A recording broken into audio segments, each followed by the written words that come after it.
Hello, how are you? You are watching a combined trilogy video of the 3 Heavy Iron SpongeBob games that I completed on RetroAchievements. And I asked the question multiple times if people would want that like combined into one compilation to sleep to.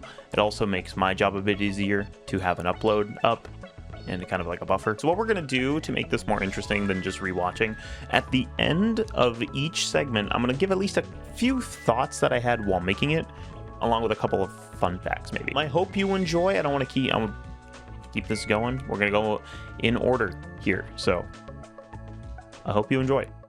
I got every achievement in SpongeBob SquarePants Battle for Bikini Bottom. And it was very easy, so easy in fact that I did it twice through both Steam and PlayStation. But that was just through Rehydrated, the version of the game that lacks all of the intricacies and nostalgia of the original game. So I decided that I wanted to master the original game, but I've 100%ed it like 3 times already. So what else could I do? Retro Achievements, bitch! That's right, we're past the 15-second mark of the video. I can call you that. Retro Achievements is a website and tool that links with emulators to let players gain achievements in some of their favorite classic games that possibly don't have them. I was searching through the website and thought it'd be funny to check and see if Battle for Bikini Bottom had any, and of course it did. That game even has 2 separate sets of achievements depending on the console you play on, with the GameCube set of achievements being a bit harder in my opinion. So with a newfound interest in this whole retro achievements thing, I decided to boot up Stream and start playing the game. Immediately we explore SpongeBob's house and get our first sock for Patrick. Yes, my username has something to do with the reason I'm making this video. After that, we get our first spatula and our very first achievement. We leave and get introduced to Bikini Bottom, and I just realized an intentional joke built into the game. There's nothing like the sounds of your own neighborhood. Go away, SpongeBob. You're polluting my thinking space. I just realized the joke with that. That's funny. With that nose exhale out of the way, we explore Bikini Bottom a little bit, have Patrick give us a task to collect all of his socks, and unfortunately have to listen to Mr. Krabs speak.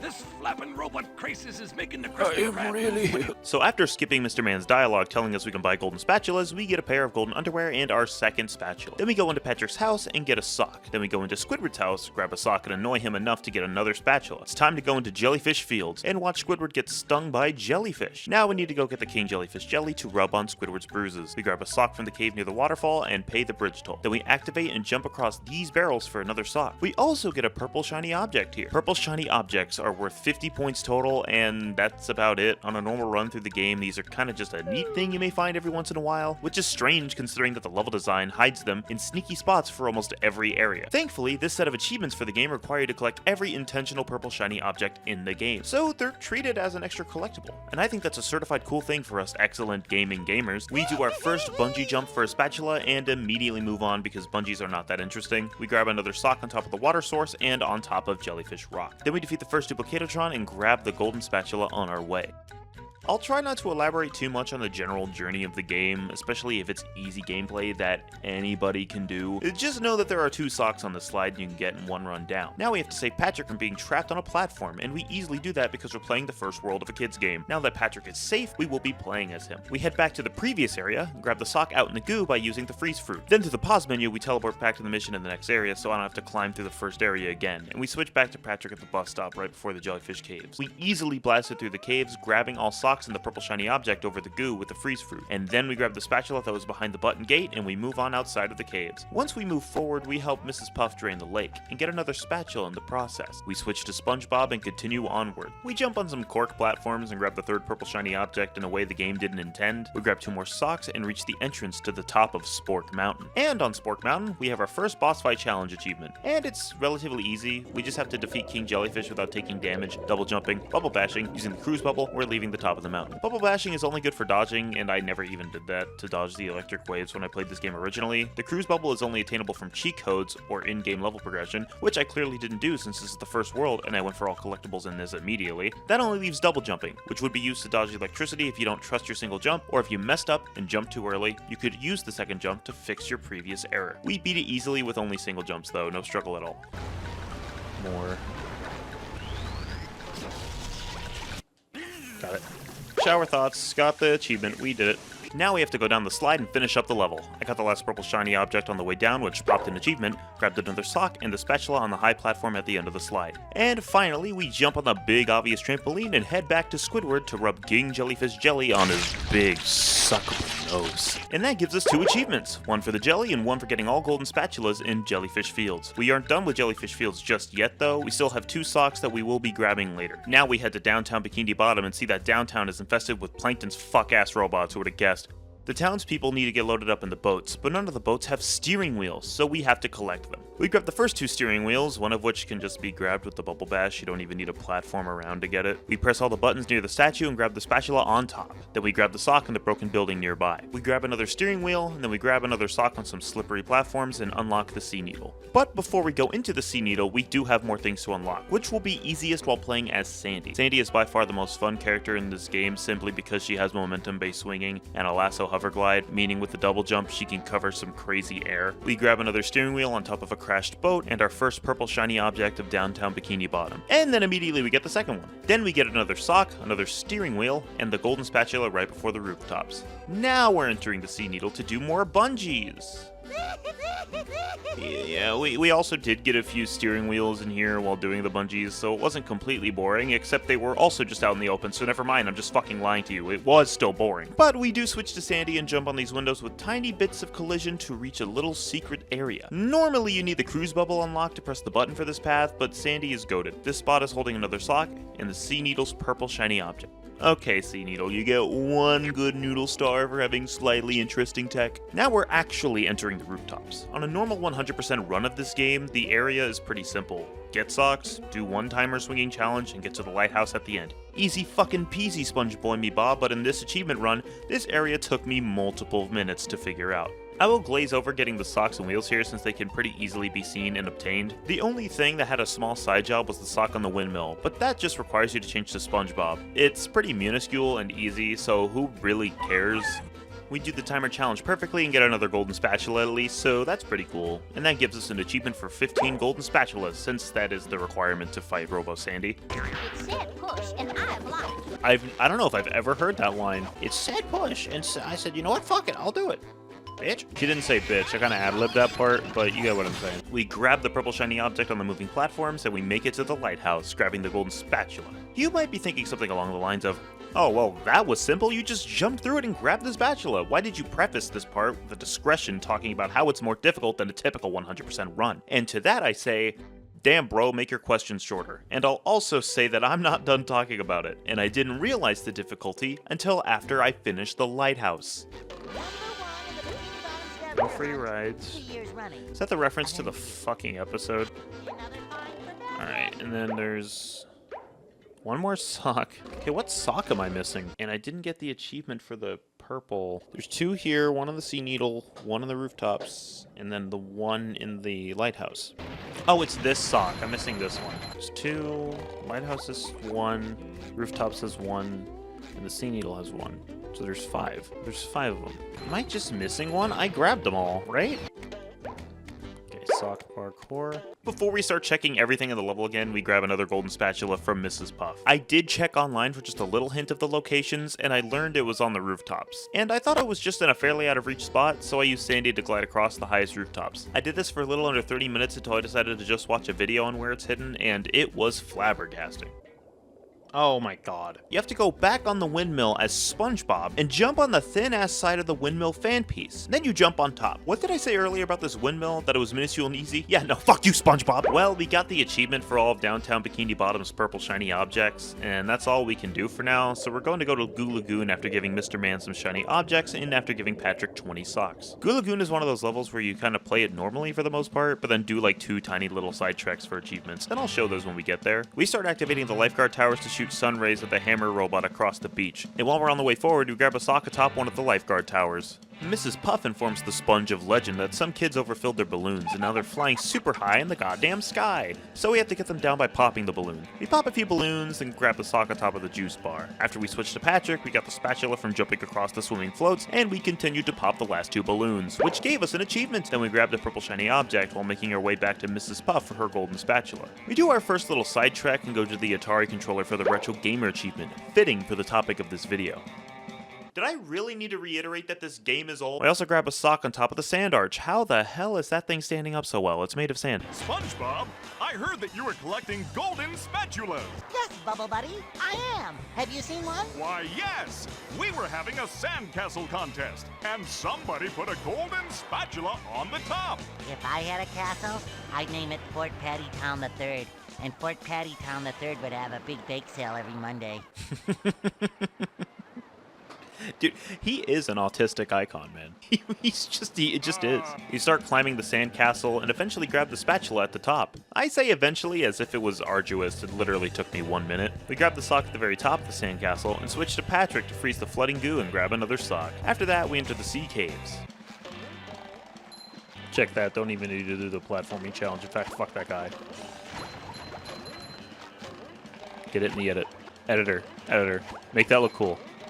I killed SpongeBob while grabbing a sock, but there are no lives and no punishment other than being sent to a checkpoint, so we move on to grab another sock on a higher elevated platform. After a bunch of button pressing and jumping, we make it to the end of the caves, grabbing a golden spatula. Then we use Patrick to freeze the water, grabbing a sock and a purple shiny object. And now we're at the Goo Lagoon Pier, which is like a little carnival area. Mr. Man needs his ticket booth back, the robot took it, so we kill the robot and the ticket booth, and of course that didn't help Mr. Man at all, so he asked us to destroy the robots on the bumper boats instead. On our way forward, we whack all of the tikis for a sock, and then we throw a watermelon and a duplicatotron for a sock. Then we go on the slide for a purple shiny object, which gives us the purple shiny object achievement for Goo Lagoon, and then we do it again to grab a sock, which also gives us the Goo Lagoon sock achievement.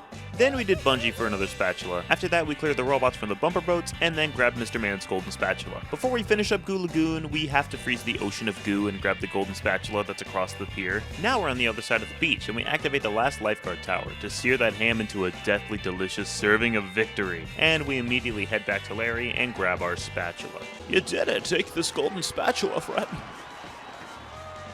That's all of them, right? Yep, stepping on the beach, reference, and now we enter the Poseidon for our first big boss fight. Robo Sandy's boss fight is usually pretty damn easy, but her boss challenge achievement could potentially make this a bit more difficult. The launch party achievement requires you to defeat Robo Sandy without taking damage, jumping, and without bubble bashing during the clothesline move. Jumping can be used to ground pound Robo Sandy while she's stunned, but she also just launches you high into the air, which allows you to do it anyway, so that part's easy. The only issue is that jumping is the only intended way to avoid the clothesline attack, so to beat this boss challenge, we'll have to figure out how to dodge it another way. So we need to watch where she goes. Oh, over here. Yep, that's it. That's it. Yeah, you just have to go to the ropes that she is going to in order to dodge it. You pretty much do that 6 times while doing other parts relatively normally, and the boss is toast. Also, don't mind the announcer fish appearing in the middle of the screen. He just forgot how borders work and is already receiving a pay cut for his lackluster appearances and performance. Now we have the Bubble Bowl, which allows us to do a little bit of quick cleanup, starting with a little bowling section of Jellyfish Fields for another sock. Then we return to SpongeBob's house to Bubble Bowl SpongeBob's stove for the Now We're Cooking achievement. I want to point out that this is one of my childhood games, and I never knew that you could do this until I did this run. Doesn't do anything other than plain animation, but it's still kind of neat. We gave Patrick 10 more socks for another spatula. Then we returned to Goo Lagoon for Skee Ball. We did this because the achievement Pro Skee Ballin' requires you to hit each hole at least once. We grabbed the sock on the water fountain in Bikini Bottom that you have to hit. Yes, if you were ever missing a sock in the 100% run of this game, it was probably this one. Immediately afterwards, we traded shiny objects for another golden spatula. Then we grab a pair of golden underwear and the golden spatula on top of Shady Shoals. After that, we enter Sandy's Tree Dome and easily help her get rid of the robots that have decided to break in. To thank us, she gives us a golden spatula. Even though she's a playable character on this journey, but fucking whatever, man, who cares? The sponge is asexual and decides to not abide by the rules of our logical domain. At this point, there were so many options available to me that I didn't know what I wanted to do next, so I went into Shady Shoals and grabbed the sock in there. Even after that, I was still unsure what to tackle next, so I decided to show the stream a little speedrun tech I learned called sponge ball storage. Basically, if you jump on the sponge ball and immediately jump again when you land, the ball won't activate. This is because the landing animation has to play before the ball transformation can activate, so you can basically hold on to the sponge ball until you need it in a specific spot, which isn't useful in most situations, just kind of a neat thing you can do. But then I tried to do a little trick I haven't done in around a year.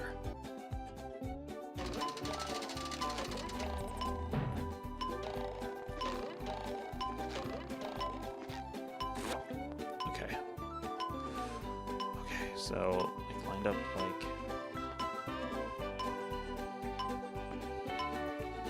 I did it! Holy shit, I did it! I did the trick. Now that every adult watching has wet underwear, I decided to do a few extra things past the barrier to get 40 spatulas and fight Robo Patrick to get the cruise bubble. I moved the dumpster behind the Krusty Krab to grab a sock, and then I entered the Krusty Krab to defeat all the robots, and to destroy everything in the building as well to get another sock. This also procs the Get All Socks and Bikini Bottom achievement. We take Not Real Mr. Man's golden spatula and continue on into the chum bucket to wall jump and grab the spatula on the vents. Then we grab the purple shiny object behind the chum bucket, giving us another achievement for all purple shiny objects in Bikini Bottom.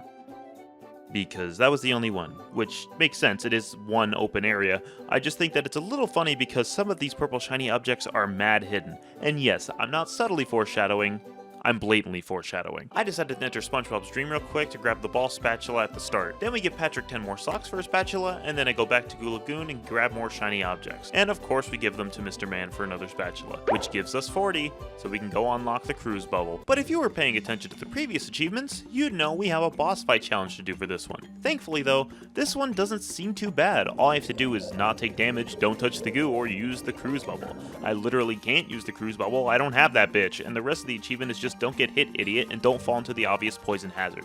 This should be a cakewalk. I agree. Fuck. Changed my mind. I'm gonna make a video on it. Fuck. Shit. God damn it, son of a bitch. That is so hard to dodge. Fuck. I forgot. Fuck. No, that fucking counted? God damn it, man. Why is that so hard? I think I have fudge in my pants achievement. I hate that that's what the name of it was. That took me a fucking half hour, and I have nothing to say about it. It is exactly how I described it before. Just don't get hit, idiot, and don't touch the obvious hazard. And as you could tell, my name could legally be changed to idiot the way I got hit a lot, and I did touch the obvious hazard. It looks like delicious jello. I had to touch it. And the sad thing is, that joke wouldn't even work for me because I fucking hate jello. This whole thing was a disaster, but we did end up getting the achievement and unlocking the cruise bubble. By the way, Robo Patrick did the funny hawk to with our newly achieved bubble missile. We spawned the trampoline to get to the top of the chum bucket, grabbing another spatula, which gives us the achievement for all spatulas in Bikini Bottom. And then we immediately jumped over to the Krusty Krab sign, grabbing the last pair of golden underwear, giving us another achievement for having max health. We also used the cruise bubble to get the last sock in Jellyfish Fields, popping another achievement, and we also did, in fact, come back with the cruise bubble in downtown Bikini Bottom to grab the last spatula, and to pop one more achievement. Now we're entering the Mermalair to help Mermaid Man and Barnacle Boy with the robot situation since the robots took over their security system. The first thing we do is bolt towards the Duplicatotron to destroy it, since destroying it places a purple shiny object on the long wooden platform we're standing on. Then later on we spin a metal platform close to another bungee to get a sock. This is probably the most unique bungee in the game considering you have to figure out how to get to the bungee instead of just jumping to it or just paying a toll. Shortly after the bungee, we get an achievement for seeing the invisible Bowmobile by pressing the button underneath it, and then immediately we get our first Mermalair Golden Spatula. The next area immediately allows you to get the next purple shiny object by spinning the first big metal platform, so obviously we did that and grabbed the purple shiny object. Next we have to press 3 buttons with throw fruits, which took me a couple of attempts in general, but not enough to make a fuss about it. And we got another Golden Spatula in the bag. Since we can't afford the clam for Patrick's next puzzle, we just continue on to do the main platforming challenge of SpongeBob. We go down the slide and grab not only a purple shiny object, but a sock as well. And we make it to the Mermalair computer, grabbing the spatula and pressing the first security system button. This next part isn't too interesting since we just go through the tunnels to get to the top of this section. It's basically a mini obstacle course with not much depth to it. We do get the purple shiny object that's in the air and reach the end easily, grabbing the spatula, hitting the next security button, and grabbing another sock. Then we arrive at the ball puzzle. I would love to tell you that I did the puzzle first try, no problems, I'm a professional SpongeBob gamer, and I'm also really sexy. But if I said that, I'd be lying for the most part. It mainly had to do with the balance platform near the end. I was so used to Rehydrated, I kind of forgot how the physics worked for this in the original game. We did eventually get there, and it only took a little over 10 minutes of attempts. We also got the last purple shiny object of the Mermalair, giving us another achievement, along with us grabbing another sock, which also gave us another achievement. Before we continue on to finish the Mermalair, I grinded a bit for shiny objects to pay Patrick's toll, give me access to his final puzzle of the area. We hit the final security button and go to solve the puzzle. It wasn't a lot of trouble, so we easily grabbed Patrick's spatula spatula, and then we went back to the Mermalair computer and got the second to last spatula of the Mermalair. Oh boy, we have another boss challenge. This time we have to defeat Prawn without taking damage, bubble bashing, and without double jumping more than 5 times. The way Prawn's boss fight works is that you dodge a sonar beam by jumping over it, and when you jump over it multiple times, it ends the attack. You can pretty much fast kill Prawn by jumping over his main attack. Unfortunately, I'm not fully sure if you can dodge the attack with single jumps or if you need to double jump for it to dodge. You can single jump near the end of the attack, and I think it counts towards him ending his attack early.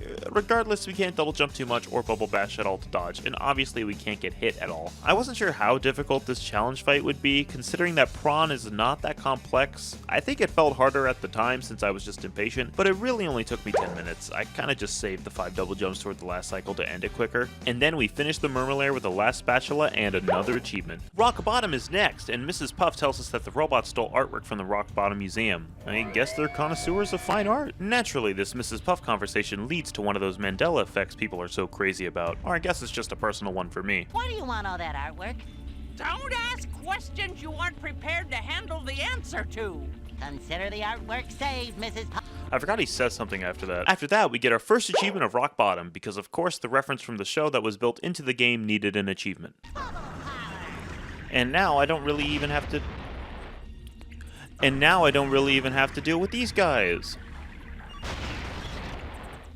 Good stuff. Man, it feels great to get the cruise bubble early. We get the first painting and continue on to not use the sneaking mechanic. Rock Bottom is one of those levels that really wants you to understand a certain mechanic for you to progress, and in this case it's sneaking, but that's boring and lame and makes the level drag. So instead, we just use soap-based artillery to make our way around the area. We jump off the side of the level to grab a sock on the metal building platform. Then we hit the red button to unlock a gate in the higher parts of the stage, while hitting the other red buttons on the way there. We quickly roll across the time bridges to reach the highest point of the area. While doing the final part of Sandy, we grab the second painting over to the side. Then we grab the sock on the rocks at the side of the final building roof of the area. Then we grab the golden spatula by the museum vent entrance. But before entering the museum, we need to get the purple shiny object, which is thankfully right next to another golden spatula. With that done, we switch back to SpongeBob and enter the museum. I'm pretty sure we have to shut down the museum security because of all the lasers, but I was kind of sidetracked thinking about something else. This is serious stuff. Now, if we don't get this robot thing resolved, Shady Shoals will shut down, and I'll have to move back in with my son and his wife and his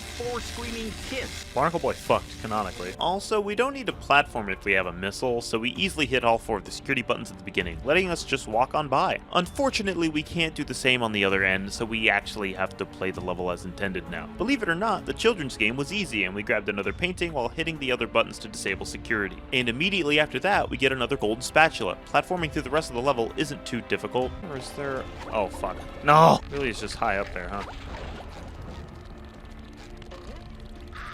No, fuck off with the stupid knockback.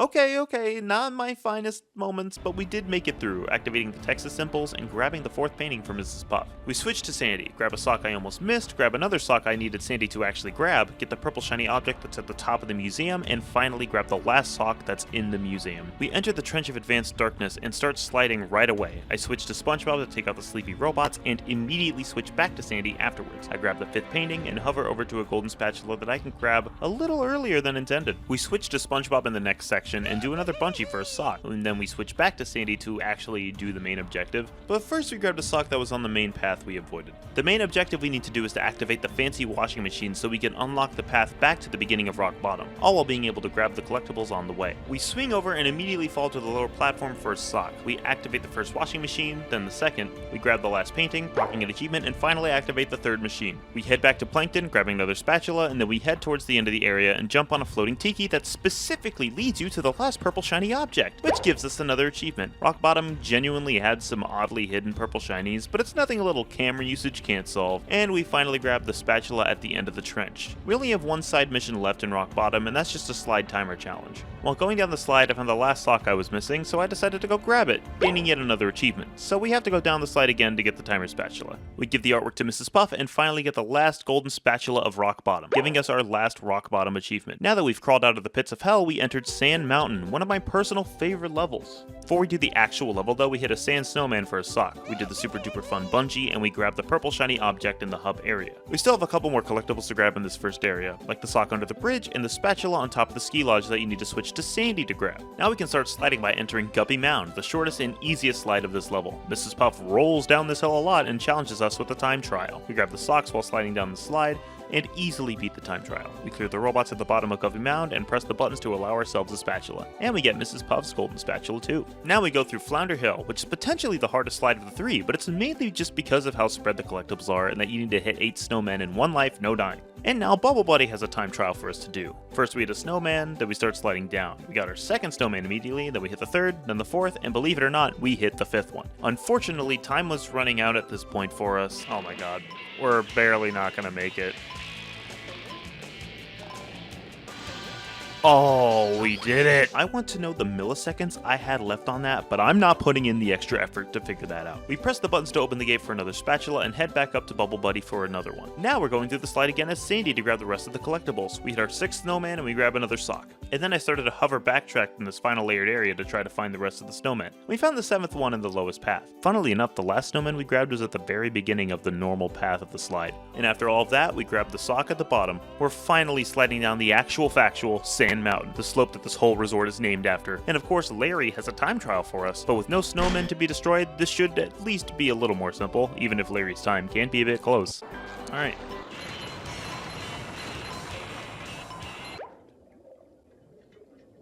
We grabbed the first sock of the slope easily, but I forgot to accept the time trial again after falling earlier, so I went back to go do that. We activated a switch to fucking murder 2 civilians standing on the slide, but the homicides were necessary to open up the secret cave for collectibles. Unfortunately, I have bad depth perception, specifically for this one purple shiny object, which also causes me to miss the sock because I just fucking jumped off the path. We at least did something right because we finished Larry's time trial with several seconds to spare, and we grabbed the last spatula that's at the bottom of these slopes, which makes an achievement pop, and we grabbed Larry's spatula, giving us another achievement. We went back through the slide as Sandy to grab the few things we missed. This obviously means we grabbed the sock on the ice platforms above the slope, grabbed the purple shiny object that was in the slide cave, and we hovered backwards to grab the last sock, which pops another achievement.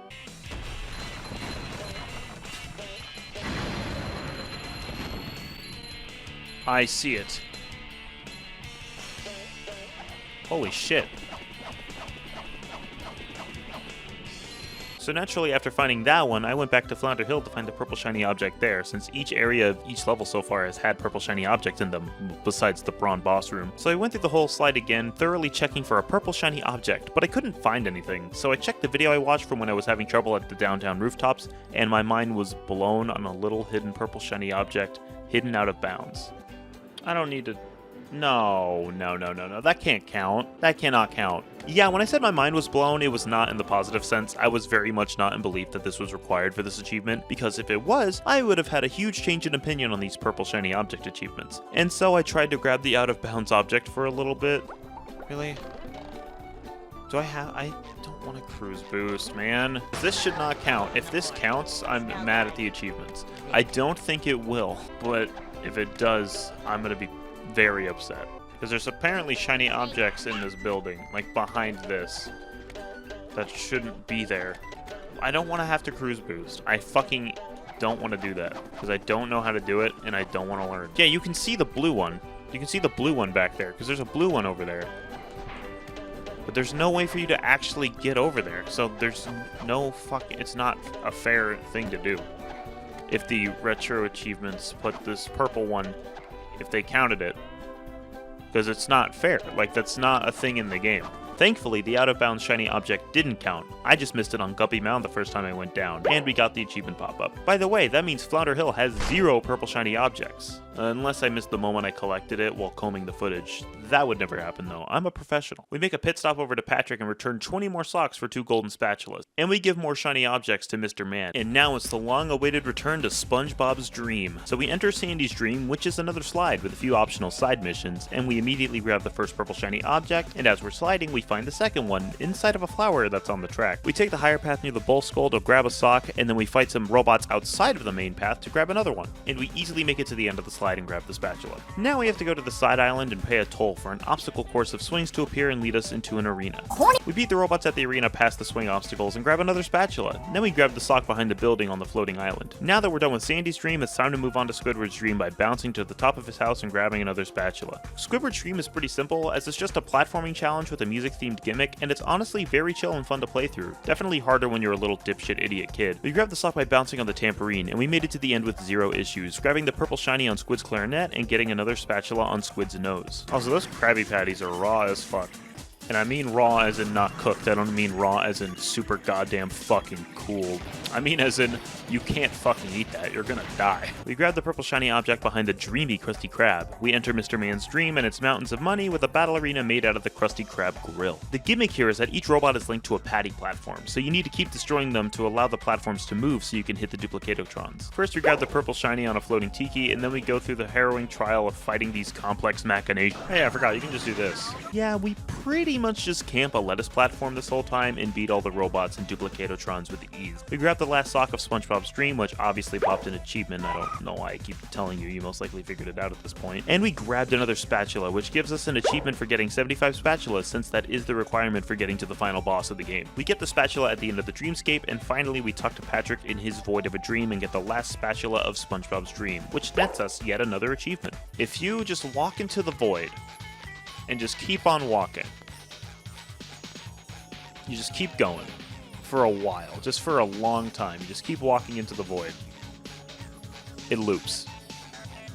So there's a little fun fact about this game for you. We decided to give Patrick 10 more socks for another spatula. Mr. Krabs and Mermaid Man sound terrible. They sound like utter fucking dog shit. They're bad. Your treasure chest's looking a bit light, boy. And now we enter Kelp Forest, which is almost unanimously considered the worst level in the game. Not specifically for its design as a platforming stage, that's all fine and dandy. It has to do with the missions in the later half being annoying, and it has to do with the fact that you can't fucking see anything. What's important is that we start off with an achievement. Got it. Unfair. Oh, yeah. Oh, wait, you have to do it 10 times? What the fuck? That's not fair. Do you just have to do it 10 times in general, or is it in sequential order? I'm jumping over it. How exclusive do I have to be? How close do I gotta be to this thing?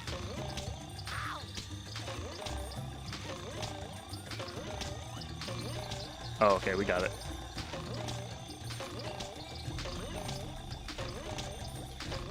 Got it. Unfairly, unleafly friendship. We hit all of the Whisper Tikis with the Bubble Bowl to get the first sock of Kelp Forest, and we immediately get the second from bouncing on leaves to a high platform. And Mrs. Puff wants us to save the campers that have gotten lost all around the forest. So we hit a button to activate vines that allow us to reach the first camper, and we bounce on some vines to the side and rescue another camper. Though I guess it really isn't a rescue, since we kinda just go up to them, look them into their eyes, and then fucking leave them up there with our ego boosted as we take off. We switch to Patrick to do throw fruit challenges to grab more collectibles, grab another sock by freezing the goo, and we grab the spatula that was right out in the open. We do some throw fruit shenanigans to find another camper and have to redo them a little bit to grab a purple shiny object. Now we have to do a task that requires me to find 3 stone tikis to place them on stone tiki specific platforms so I can activate a vine that'll allow me to the top of the area. We found another camper on our way to find the stone tikis and grabbed a spatula that needed us to freeze the goo. We find yet another camper on our path and find another sock on the way as well. We hit the button to raise the vine for easy access to the stone buttons, and we grabbed a sock on the way back. If I can be honest, I had a lot of issues with this area. I was failing over and over on a tight schedule and just didn't want to do the mission at all, so I kept trying to cheese it with 2 stone tikis instead of 3, but I couldn't even get that figured out. I would have made the full highlights joking about how this mission was unbearably hard, but the issue is not that the mission is hard, it's that the mission is just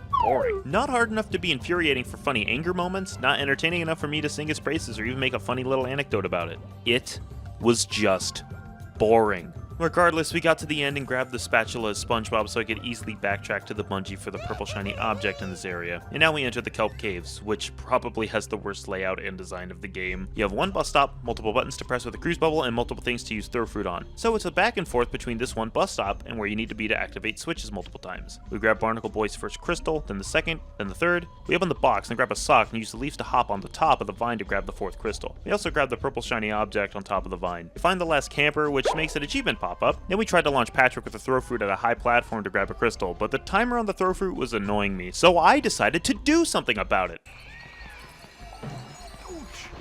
What the fuck? That didn't touch me. Before I'm trying this. I don't care. That shit didn't touch me. I don't care what anyone says. That guy cheated. Oh, you need it. Hey, yeah, you do need it over there. I would have gone over there without the stone tiki. Can I not? Stop.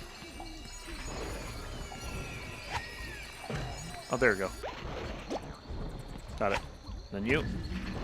After that, we grab Barnacle Boy's final crystal, hit the button to open the final gate of the kelp caves, grab the spatula right by the exit, and enter the final area of the kelp forest. Just to teleport to Barnacle Boy and grab another spatula. Now we enter the kelp vines for real. Oh, hello, Kyle.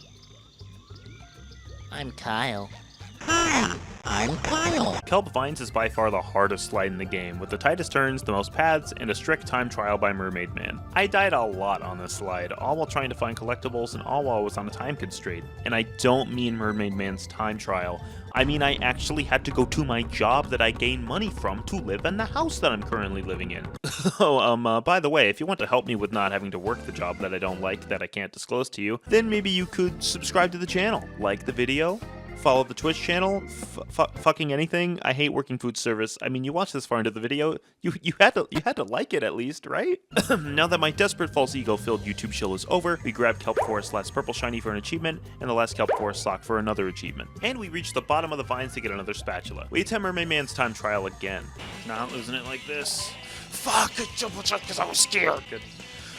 Why did I run? Oh my god, the ski. Whatever. I'm just getting frustrated and it's causing me to fail.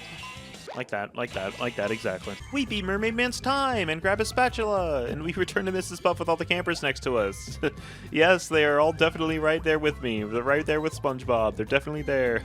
Either way, we grab Mrs. Puff's golden spatula, which allows us to get the achievement for every Kelp Forest spatula. We're finally nearing the end by entering the Flying Dutchman's graveyard, which is one of my favorite levels. The Flying Dutchman's ship has been taken over by Plankton's robots, so we have to go up and stop them. We open a chest and slam on a button, which unveils a spatula submerged in green goop. We grab the first purple shiny object on the broken ship path, and we hit the lid of the goo tank to lower the slop down, which actually gives us a path to the spatula in the cage. We also jumped off the front of a broken ship to land on a sunken ship to grab a spatula that was once covered in goo. We slammed the chest button again to activate the spatula timer and roll our way to the cage, and we got the spatula on our first try. Thankfully, this level overall is pretty simple. There isn't too much to talk about in the first area outside of the goo lid, so we just grab the third golden spatula at the end of the area and move on. And believe it or not, the second area isn't too much different. The main goal is just to reach the end of it. We switch over to Sandy and hover over to this hidden purple shiny object to the side, and we head over to the sock hidden inside of a ship that's broken. We also head back to the previous area to swing and grab a sock that was previously unattainable as SpongeBob. We mainly start cruising through the level as Sandy, skipping most of the wall jumps on our path and just hovering by our own leisure.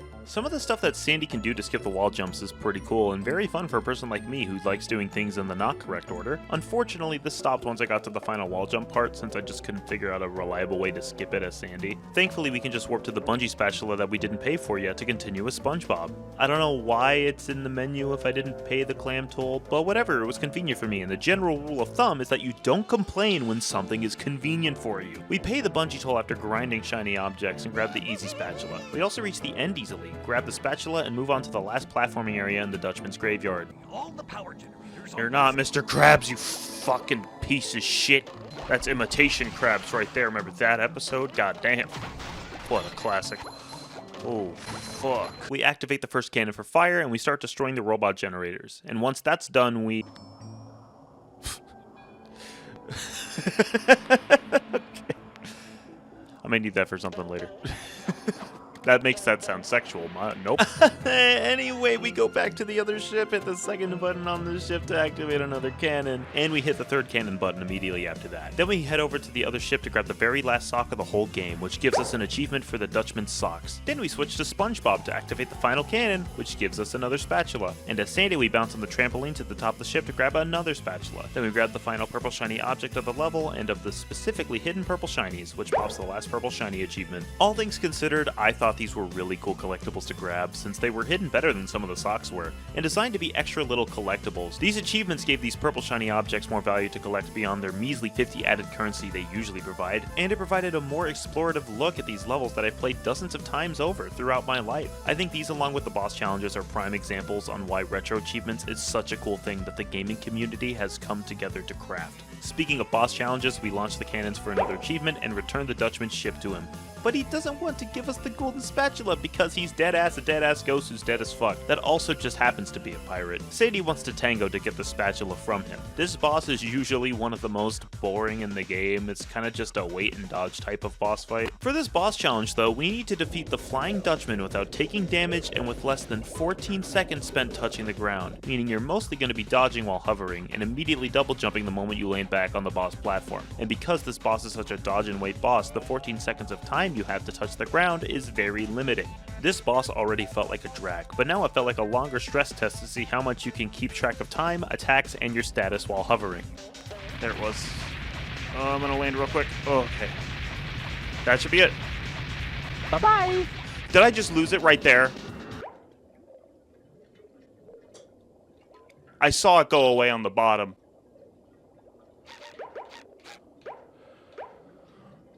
Oh. Overall, though, it only took around 7 minutes of attempts, so not too terribly long. SpongeBob and Sandy high five, and we grab the last Dutchman's Graveyard Spatula, which pops another achievement. We give Patrick the rest of his socks to get his last golden spatula, along with another achievement. Before we finish off the shiny object grind for the theater and Mr. Man, I decided we should do the final fight and save the secret ending cutscene for the finale. Robot SpongeBob is probably the most complex boss fight with what is essentially 4 phases, with the final one being separated by a spatula and taking place inside of Robot SpongeBob. For this final fight, our challenge is to defeat SpongeBob's Steel Pants in karate without taking damage and without using the cruise bubble more than 4 times. SpongeBob steals your pants has a total of 9 hit points around his entire body, with 2 on his karate gloves, 2 on his waist, 2 on the top corners of his head, 2 on each of his sides, and 1 right on his nose. We need to hit 5 of these 9 weak spots without our trusty missiles. 2 of them are easy and obvious since you can just ground pound the gloves after he does a karate chop. We can also just bubble bowl the waist while SpongeBob is stationary, so we have 4 hits out of the 5 solved without using the cruise bubble. I was lapping out this fight for a good half hour just trying to gain info on that last hit. I was convinced it had something to do with the trampolines at the bottom, but it felt like SpongeBob was nearly out of reach. But after trying stuff out for nearly 30 minutes, my brain clicked and I knew the answer after seeing 1 animation. Oh, we're on this part. Oh! I figured it out. Yes! That's how you do it! After verifying the tactics we needed, we beat this damage list on our first real attempt, and I felt really fucking good about it. Alright, there we go. Achievement, limited missile capacity. Oh, gosh. That might be my favorite achievement in the game. Oh, you don'ts are destroying my beautiful bride. Did I misgender a robot? We enter the inside of SpongeBob Steel Pants, and immediately leave to Bikini Bottom to disable Hans for a quick run of the inside portion of Robo SpongeBob. Since that outside portion already counted as a spatula, we can just go to the inside portion since we unlocked the task. To disable Hans, we have to go out of bounds on this rock in particular and press A on Jellyfish Fields when Hans hovers us over to it. We respawn and replicate the exact same out of bounds animation, and presto, Hans doesn't grab us out of bounds anymore. We immediately put this to use by letting a hammer robot knock us to a further platform below us, and we're immediately able to bounce to the final part of the boss with no fear of Roboplankton. Side note, you're technically supposed to hit all of Robo SpongeBob's fuses on the inside according to the game's design and what the game intends, but the only ones that actually activate the finish level trigger are the fuses in the missile tubes of the brain. We hit the final tube and gain an achievement for beating the game. We aren't quite done yet though, we still have a bit of cleanup to do, including grabbing every shiny object in the ball rolling bonus stage. This area is pretty easy to grab the shiny objects in, just follow the paths laid out to you, but there are 2 that give me a bit of trouble. Those being the purple shiny above the middle of the bowl and the green shiny in the aerial tube right next to the purple shiny. I grabbed the green one first by rolling back and forth in the tube until I reached the height I needed for it, and we got the purple shiny a few minutes later by balancing properly with ball physics. Bottom part, same as you were trying. Oh, wait, oh, there we go. Thanks for playing, we got it. After that, I decided to gain some info on a trick I've never tried before by watching the current Battle for Bikini Bottom speedrun world record holder show off how to duplicate shiny objects. I won't explain the whole trick or what I learned from this video. All you need to know is that Hans needs to be disabled, and I was able to do it in around 4 minutes of trying, so it really isn't that hard. This is the sounds that gambling addicts hear on a daily fucking basis. Well, chat, I guess it's time to show you Freddy Fazbear. He's real. I didn't fully realize how many shiny objects I was going to get because I overshot it by almost 40,000, but if it lets us reach our goal, that's fine with me. What do you gotta say, Freddy? He's singing a song. We paid off Mr. Man to collect the rest of his spatulas, giving us an achievement for buying stonks, and we paid for tickets to see the SpongeBob movie for another achievement. And now we have every collectible, and specifically every golden spatula. We can finish the last part of the game again, and get that sweet bonus cutscene that I'm too scared to play audio for just in case of copyright, and gain the final achievement, giving me true Master Gamer status at a fucking SpongeBob game. That was genuinely a really fun time from start to finish, and I'm more excited to achievement hunt in older games that I love or older games that I even have yet to play. All the VODs for this playthrough are on my VOD channel, StreamOwner, so you can go check that out if you want. Let me know if you enjoyed the video, please subscribe and like the video if you had fun watching, and I would love to hear your suggestions on what games I should hunt retro achievements for next. Thanks for watching, and remember, SpongeBob would love you if you are a good person and don't suck. So for Battle for Bikini Bottom, it was weird. It was the first time that I kind of did a video on a whim, and it was fun. I had a great time. I'll give like a few weird fun facts. The ideas for the animations in this were simply because I have this drawing tablet.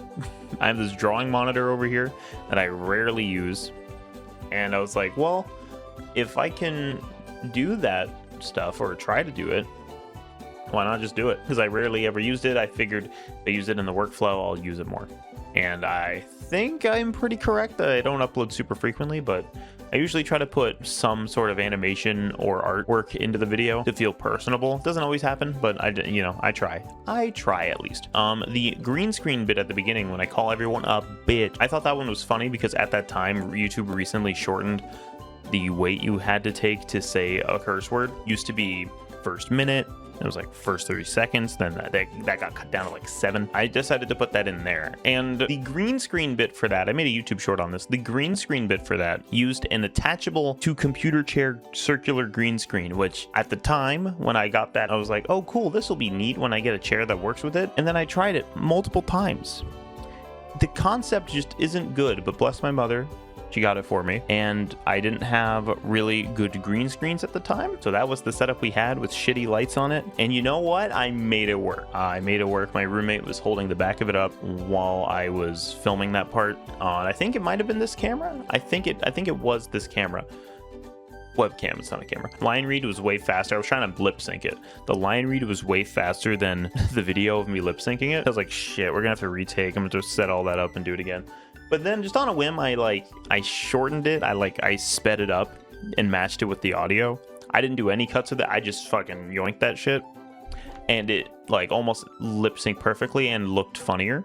So I was like, holy shit, that's perfect. The Squidward nose animation, the audio in that for the wet sound effects is all in-game audio. That is all Battle for Bikini Bottom audio. Whatever wet sounds are in the game. Those sound effects, I just layered them on top of each other, played them back and forth multiple times. That's audio engineering, I guess. And the last thing I'll say behind the scenes for this one is that the initial view count was very disappointing, and I'm like, damn, I really put my whole editussi into it. All right.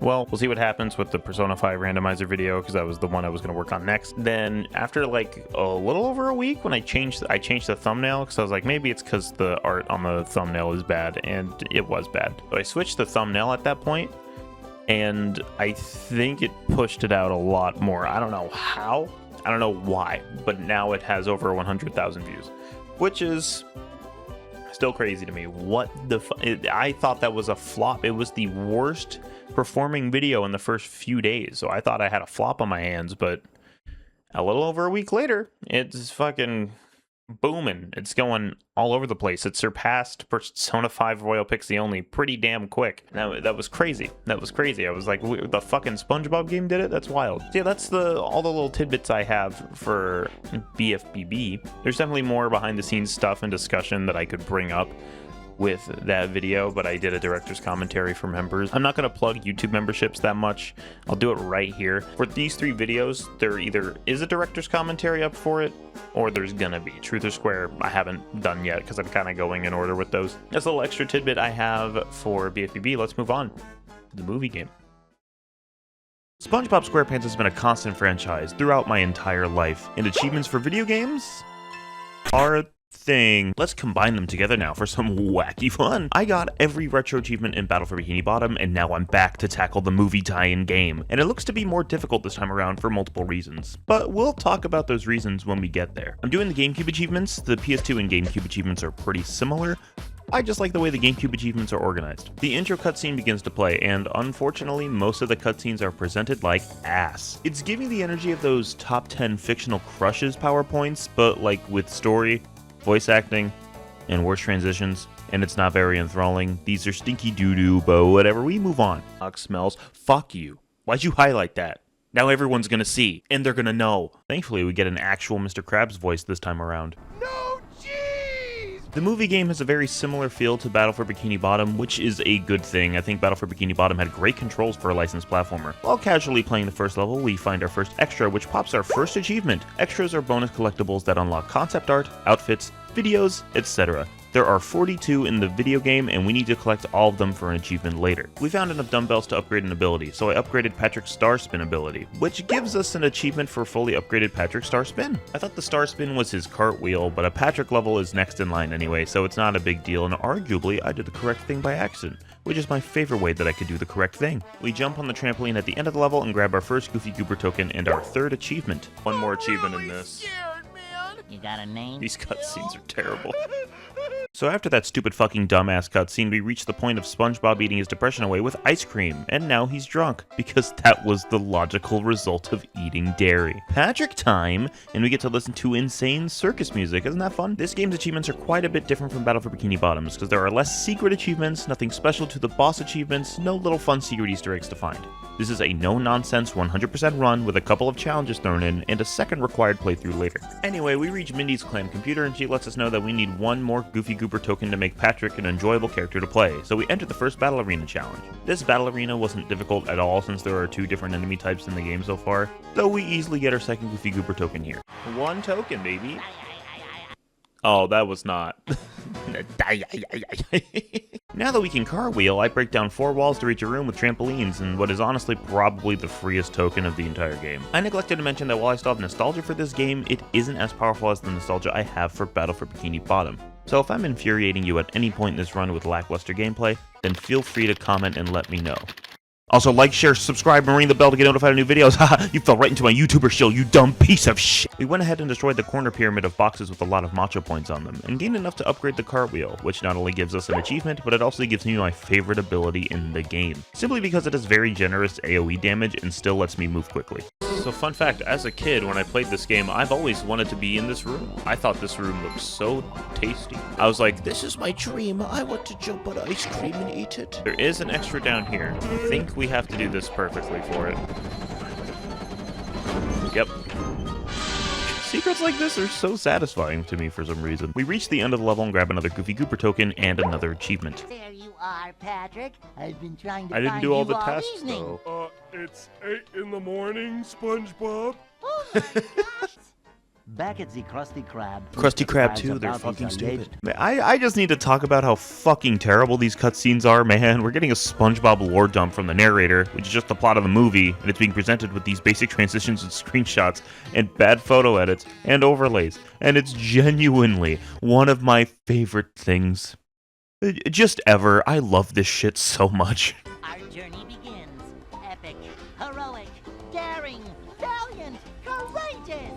SpongeBob, you're driving a sandwich. Oh my god, what a card.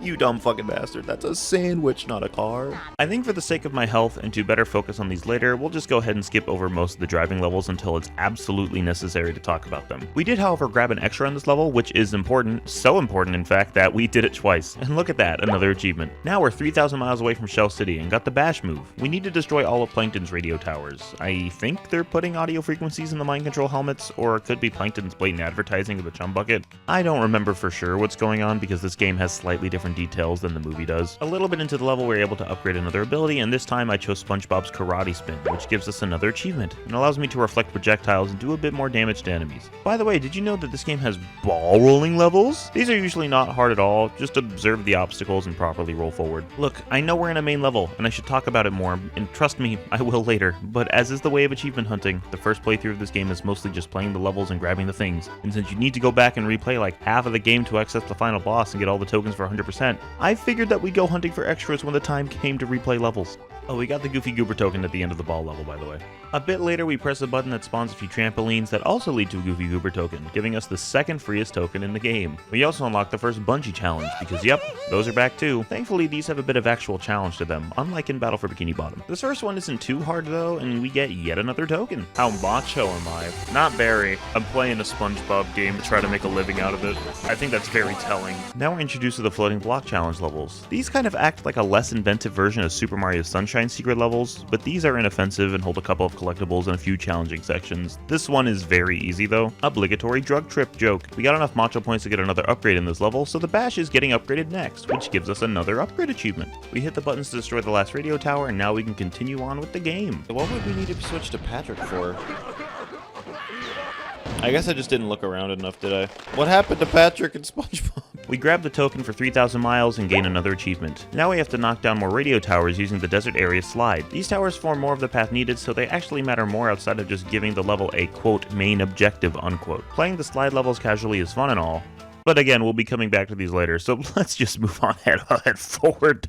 I do like the slide music though. And just like that, the slide is finished, which lets us add a Goofy Goober token and another achievement to our repertoire. And now we've arrived at Bubble Blowing Baby Hunt, and we have gained access to Patrick's Ground Pound ability, otherwise known as Patrick's Pink Pussy Plunge. That joke was not funny in the slightest, and was frankly kind of terrible, and if you laughed or snickered at it, you have a bad sense of humor, and you're welcome for ruining your taste in comedy. It's called the Smash. Oh. So even the game likes those kinds of jokes. By the way, this level runs at 30 frames per second, but only on the GameCube version, I think. Anyway, we grabbed an easy extra under some wood platform in the first area of the bar. A bit into the level, we get enough macho points to upgrade Patrick's Smash ability that we just got, which allows us to gain an achievement and allows us to stun enemies with the circumference of the face slam. As we're wandering through the back rooms of this rough and tough bar, we break into the floor with the slam to find the funky cool disco room. And at the end of the party room, there was a lone token, waiting to be collected. Oh boy, that dancing was fun! See ya, disco dudes!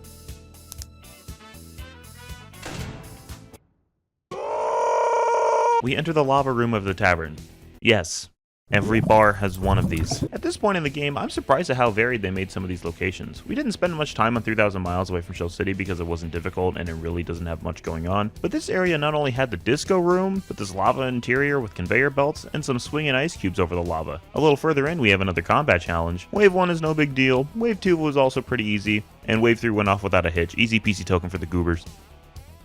Anyway, back to Hell. At least we have enough points to give Spob a health upgrade. We did leave Hell and enter the water zone, but Patrick immediately got blasted, so we gotta make a few jumps again. Which was actually a good thing since I almost missed a rolling ball challenge. Only thing to note for this stage is the section with the blue moving blocks and fall through platforms. It can be a bit tricky to navigate. Got it on my first try. Wow, nice. And that's another token in the bag. We make it to the end and slide down to chase the key to the paddy wagon. We beat all the enemies, got the key, and another token, along with another achievement for beating the main mission of this level. Now that we got the key to our car, we naturally have to drive the car in what is potentially one of the worst levels in the game. Multiple laps to take paths to find keys to unlock the gate to the finish line. This level isn't bad because it's frustrating or anything, it's bad because the main mission itself is boring. And the challenges afterwards then become frustrating. There are also lots of spike traps, oil slicks, and hot saws, making this an amalgamation of trouble for our sandwich car. We did find an extra on one of the secret paths in the first lap. We upgraded SpongeBob's health again, giving him 5 out of 6 points, grabbed another extra on the bottom path near the end of lap 2, grabbed the last key on the final lap, and eventually finished the level. Again, this level was boring, the key locations were obvious, so not much to talk about just yet.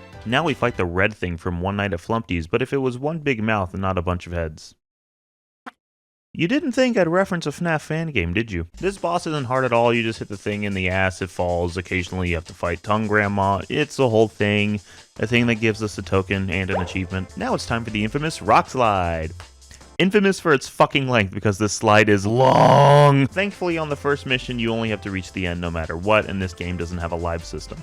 We jumped on the trampoline off to the side a bit into the level to grab an extra hidden on a higher path. And about 4 minutes later, we finished the slide. This first slide down overall took almost 7 minutes. That's how long these can be on just a casual playthrough.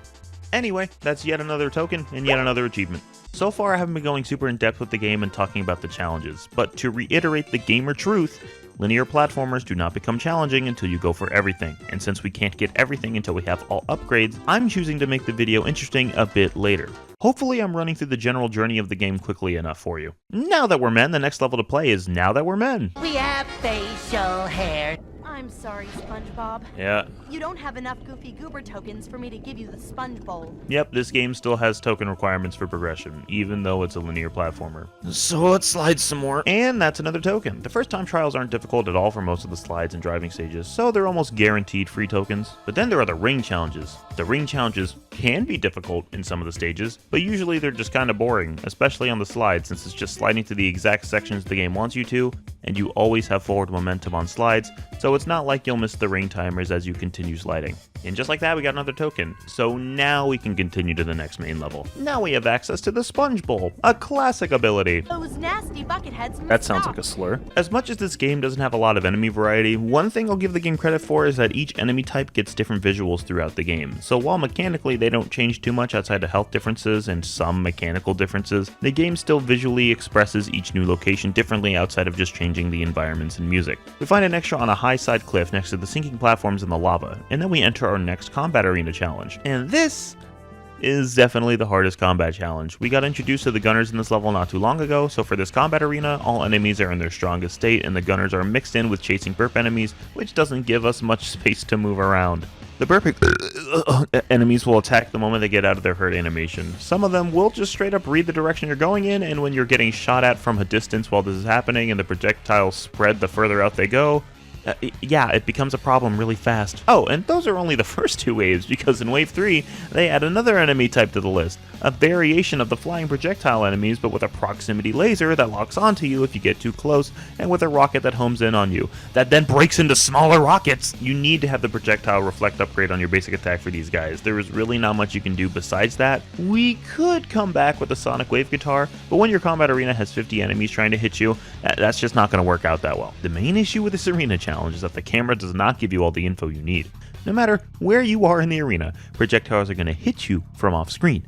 And when those projectiles spread the further they go, it means a stranding singular bullet could just hit you from behind and you wouldn't have a good way to fucking know. I don't think this is poorly designed or anything of the sort. I'm just explaining the difficulty and what could potentially be the cause of many deaths here. Also, the projectiles move so fast that sometimes you'll get hit by it even after you reflected it. After over 10 minutes of trying this over and over again, we eventually did it and got the token. We also got enough matcha points to upgrade the Sponge Bowl to actually be insanely useful, which gives us another achievement. This level is also kind of neat since it changes the scenery as we go. Yeah, Rock Slide did that too, but something about it happening in a platforming level makes it feel more interesting, because now we're in a monster's insides. We did bungee for another token, and then rode on a monster that's living inside this other monster. I didn't even see him. We defeated the monster blocking what I assume is the other monster's asshole since it's the only exit. Wait, hold on.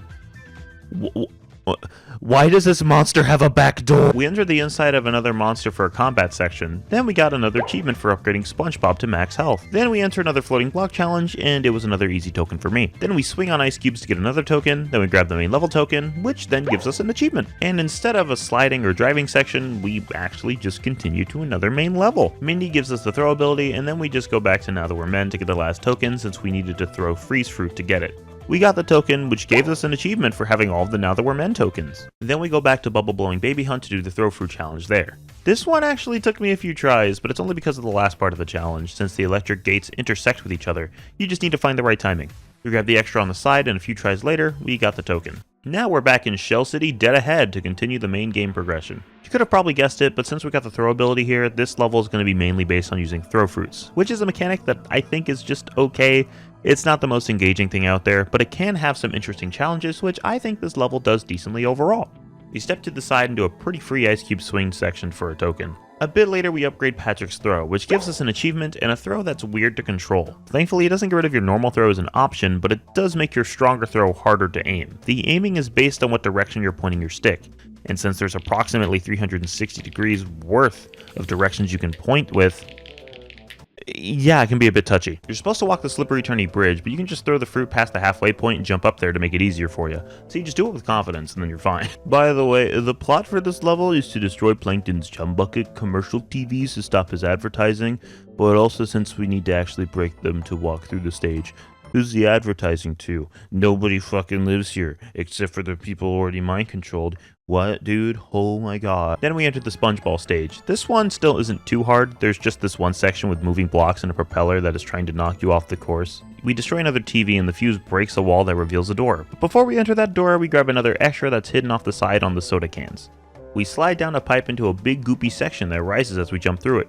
Be careful as you do this challenge since enemies that stay alive rise up with the goo, so you may witness an onslaught of phlegm. It wasn't too difficult overall though, we got the token. Be careful dying after that section though, since the checkpoint takes you back to the bottom of the gooey place. Just do the smart thing and head to the previous area and come back in through the same door to reset your checkpoint. And now we do another floating block challenge. This one has a lot of varying obstacles that could trip you up, with a majority of the blocks having spikes on some of the sides. We did grab the extra that was off to the side, and shortly after that, we got the token. As we continued, I got enough macho points to upgrade some of Patrick's health. And now we're bouncing on trampolines at the end of the level to destroy the last TV, and there's our token, along with another achievement. Now we meet Dennis and prepare for the most clusterfuck boss in the whole game. The first two phases aren't that bad. Throwing does good damage, and you can reflect the Dennis toilets, but in phase 3, you have to fight 2 of the dog walker spinny enemies, and the arena is super tiny, along with the toilets Dennis throws having an AoE explosion if it hits the ground. It takes a lot of maneuvering. Okay, the toilet dust is like really slow, so it's fine. Yeah, we win. Oh. Oh, come on, fuck you. Make the platform bigger then, assholes. We beat Dennis, got a token, and an achievement, and got taken to Shell City by the Cyclops. Hi, I'm SockOwner, non-yet professional content creator, and part-time official fucking lying piece of shit. Because we're actually driving in a dream level now. And not only that, I get the added pleasure of telling you that this level sucks! Sunday driving is my least favorite main level in the game for one reason. The main mission does not allow any variation in driving. No cool shortcuts or anything like timed boosts that are important. Nope, just follow the giant peanut. We grabbed an extra on the right path inside the tunnel, but if you ever take that path, you'll lose track of Goofy Gooner. At the end, we go on an atrocious water slide and exit the level not much later. We get the token and the achievement, so now we can move on. Now we're in Shell City.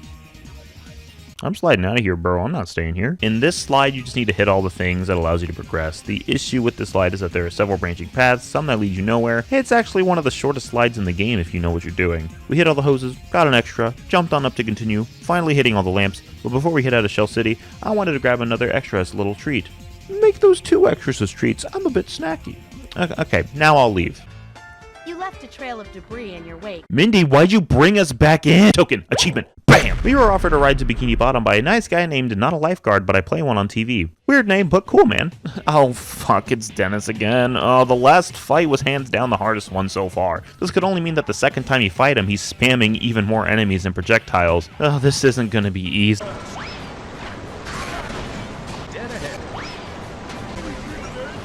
Oh, that's an easy easiest boss fight of my life. That was less than 30 seconds with an unexpected free token and achievement. See you later, fools! We just did this. Goodbye! After many adventures, We reached the final main platforming stage of the game, and it's definitely by far the hardest level in the game. You need more Goofy Goober. Oh, fuck you, Mindy. Do you want to try a time challenge? I'm challenged all the time. Why the fuck did he say that? Good one, buddy. While doing the first time challenge of the first driving stage, I did grab an extra that I missed. Another easy token in the bag. Let's do the ring challenge now. Easy token, good stuff. We did the time trial and no weaning parking anytime, and again, the first time trials of most of these levels were pretty easy, so I'm just showing the results of monotony.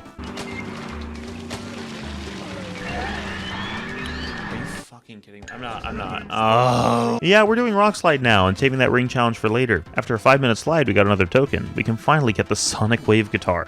We also already have enough to upgrade it, so we do that immediately and get another achievement. Now we're going to go back and pick up some extra tokens since we have all abilities unlocked. Starting with the Sonic Wave guitar challenge in I'm Ready Depression. This guitar challenge was pretty easy, so we're getting that token. Now we're going up Chocolate Creek, which the game wants you to use the Sonic Wave guitar to unlock, but Patrick can just unlock it by throwing an enemy. It's a pretty simple platforming challenge, but a decently fun one. We got the token and an achievement for getting all tokens in that level. Now we're attempting the Bubble Blowing Baby Hunk Guitar Challenge. This one took a few tries, but eventually we got there, which gives us another achievement for all the Bubble Blowing Baby tokens hunt. Next up is the mission Patrick Gets Steamed, which I could have done earlier, I just completely missed it, 1, because you can get Patrick at the end of the stage and backtrack just a little bit to get the token, and 2, because SpongeBob can just fucking do it with a well-timed double jump spin combo. It's honestly not hard to pull off at all. Easy token spotted, with another achievement for all tokens in 3,000 miles. Now it's time for Dead Ahead's Guitar Challenge, and this is by far the hardest one, as well as being one of the hardest challenges in the main platforming portions of the game. It's the longest onslaught of rings with multiple sections that could trip you up, with sharp turns you just need to know about before entering the ring sometimes, rings close to the ground making the entry even tighter with a higher chance of hitting the ground,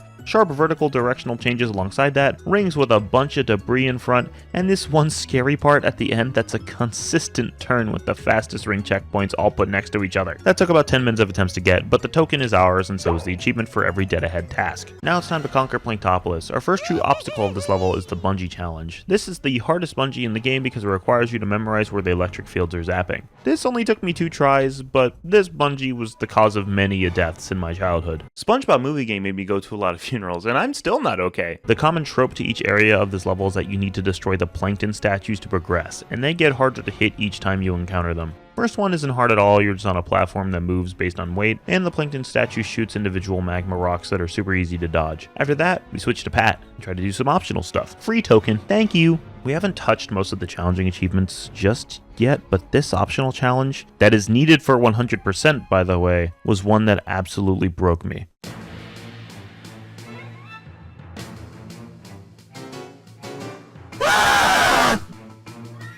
I can't believe I did that on the first attempt. Oh jeez, oh fuck. Now we're entering the building of wall jumps, and I have to be honest, this is probably my least favorite part of the level. Not because it's inherently difficult, but simply because if you mess up at all, you're most likely gonna have to redo these wall jumps all over again. It isn't that long, but ugh, it can be a drag. Ah, hey, whoa. Max health did dog shit for me. That did nothing. We gave Patrick another health upgrade, even if it doesn't matter at all at this point. Thankfully, this wall jump room isn't too long. It is just kind of slow feeling. We started going through some tougher platforming sections, and then took out 2 more of Plankton's towers. We switched to Patrick again to do a trampoline challenge, and after a couple of tries, we got the token. Now we're entering the Fortress of Sheldon. The inside of this building is by far the hardest part of the level, with admittedly one of the cooler wall jump sections in retrospect. Well, at least conceptually. The amount of enemies laid out is insane, with most needing to be taken care of at a distance. I learned the spinning dog walkers deflect your sponge ball, and then we have Plankton's Riddle, one of the easiest sections of the game. It's short and obvious, but I'm cool with that. Then you have to bolt towards these geysers to send your bowling ball up to hit the buttons, which is honestly a cool idea. I kind of wish they put it in Battle for Bikini Bottom for some interesting puzzles. We got another extra, which gives us half of the total extras so far.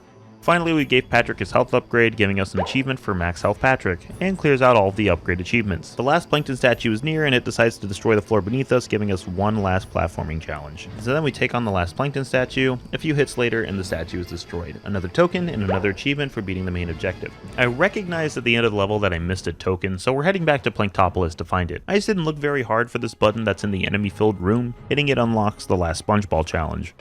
Oh, fuck. I don't even think I did this when I was a kid. Oh, jeez. Okay. This is the hardest SpongeBob level, but not because of the intimidating ending. It's more so the stuff on the way to the last part that's the hardest. We got an extra hiding above a vertical vent and made it to the end after about 4 minutes of trying the stage, which gives the last Planktopolis token and the achievement for all Planktopolis tokens. Alright, I'm gonna crank out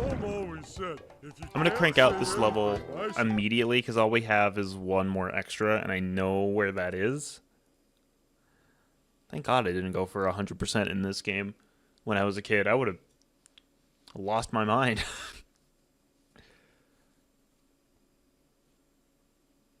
Alright, come on. Load.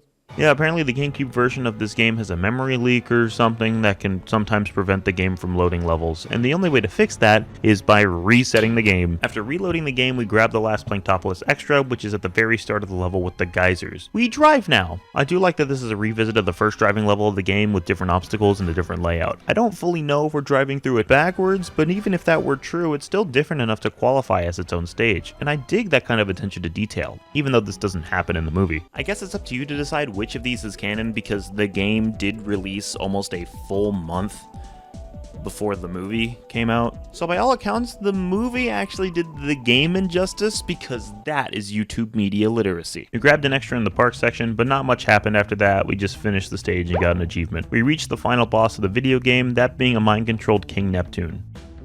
Nah, I don't really feel like it. Now we're going on an extra hunt. We still have 18 left to grab for the achievement. We're back at Shell City dead ahead on the guitar challenge because of a little wacky hidden extra that requires the Sonic Wave guitar. I'm not actually sure if it's required, but this is the easiest way to track these down. There are 3 toasters hidden in the background of this section of the level. You have to hit all 3 of them for an extra to appear. Nothing hints this to the player at all, you just need to figure it out, which I never would have done as a child. Even if I did hit 1 toaster, I would have just thought it was a cute little animation or mildly amusing. So thank you Ost Killer, I think that's how you say it, for letting me know about this in the Twitch chat, because I would have never been able to figure that out. Follow me on Twitch at twitch.tv/SockOwner. Thank you, love you. Oh. This took multiple minutes, simply due to how annoying it was to restart the guitar challenge every time I needed to hit a toaster. I also couldn't find the third one even though it was right on my damn screen. So I tried the guitar challenge a few more times and still couldn't find it. Started the level over just to look for it, thought I found it, but then it was just one of the 2 I already hit. I eventually found it a total of 10 minutes after it was on my screen. And no, this is not the only extra that's like this. Well, we got the extra and got the other one rather quickly after, since it was just on top of a bunch of crates. Now we're just going by level order. So it's depression time. The one on depression was just an obvious one that I missed in the lower section of the ice swing. It's 3,000 miles time. We have none of the extras in this stage, so it's a full search. Oh. I even looked down there and said something about it. There's nothing under here. Oh, I guess there is. I don't think it's really worth my time to go get those, though. They actually got me with that. I thought there was just those 3 things. Wow, okay, that would not have been that hard to find. The second extra is spawned by a bunch of boxes you need to hit with a bash explosion. And the last one is on the floating block challenge. Honestly, these were not too difficult to find at all. We have 12 left. We have 2 on the tub slide. After some trial and error, I found an extra on the super low cave section near the end of the slide. And shortly after that, we grabbed the last one on an optional path near the end that is only there to grant you this extra. Time for a bubble blowing baby hunt. And this extra was so difficult to find for some reason. I was so convinced it had to do with these 2 sets of enemies that come out of these 2 barrels down here, and it was a strict kill timing issue. I tried this for over 20 minutes to no success and no changes or discoveries. I got so frustrated at this that I just decided to come back and figure it out later. We moved on to Rock Slide, but we can't really explore it until I cleared this ring challenge. We got it on our first try. It wasn't really too difficult, as is the way of the ring challenge. We grabbed another extra on the lower path of Rock Slide inside a sea monster, and the final Rock Slide extra is inside a sea monster near the end of the level in a more middle path. Time for Now That We're Men! First one we're missing is at the beginning and just requires that we blow up every crate over on the far cliff behind SpongeBob. We did this godforsaken combat challenge again to warp closer to the next extra. You just blast a tentacle with sick jams. The last one is decently hidden at the edge of a lava fall in the exit room, but you have to freeze the lava in the next room over to make it accessible. Whew, 5 more extras left. Next we're driving. Without Goofy Gooner this time, thank God. We took a new path to grab the extra in the second lap. Next up, we're driving around playing Topless. I thought we needed a nitro boost to get the extra in the secret tunnel, but I was proven wrong very quickly. Left. Oh. No, didn't make it in. Are you fucking kidding me? Maybe we shouldn't have stopped to spend our gift certificate to Dean's International Shop of Dried Fish Flakes and... He couldn't even finish his joke. We spotted an extra on the quicker path halfway through the level. And for the tunnel, you actually have to domino these plankton statues down to hit the entrance to the tunnel. Well, it doesn't even hit it, it just kind of falls over. We grabbed that extra and continued on to grab the first time trial token. We also finished the ring challenge for another token. We finally grabbed the final extra for this level. It just requires you to go reverse after the second to last ramp. I don't know why I decided to do this on the harder time challenge, since the driving time challenges will stop you if you don't make it in time. But it didn't matter, I got it. After a couple of minutes, I was going to specifically look at what I needed to do for the last extra, when a very helpful chatter and SpongeBob game connoisseur entered my stream. Flames0. With their helpful info, I learned that it has nothing to do with beating enemies fast. It has to do with beating specific sets of enemies without dying or loading checkpoints. There are 2 pits in this level, with each having a couple of enemies coming from barrels. Kill those enemies in both pits and a cutscene should play revealing the extra. Then you have to go grab it without dying. We finally grabbed the last extra and got the achievement for all extras collected. Thank you for the help, Flames0. I might still be trapped in barrel hell if it wasn't for your helpful wisdom. We do still have a few tokens to grab, so we're heading to No Weenie Parking anytime for the least fun ring challenge in the video game. First issue is that this level is so long for no reason. Second issue is all of the oil splashes and hot sauce splashes that can easily ruin your tracking on the road. This is the only ring challenge that I have failed more than once in because of these couple of factors, but eventually I was able to secure the token. Now we're back in Nut World and have to do both a simple time challenge and a ring challenge. Unfortunately, this is another 3-lap driving level, which is not that fun and takes a while. First time challenge was easy, and that's another token down. soggy buns. So true. The sandwich does not taste very good anymore. No, no, no, no, no, no, no, no, no, no, no, no, no, please. Go. And get me out of here. I'm done. Woo. That was a close call, but it was a first try token for us. We're going back to Shell City for an easy time trial and a boring ring challenge. The time trial is easy because you can just super slide in the water tank to respawn at the checkpoint that's just further into the level. Easy token, bitch! And the ring challenge was boring because it was a ring challenge. Boring token, bitch!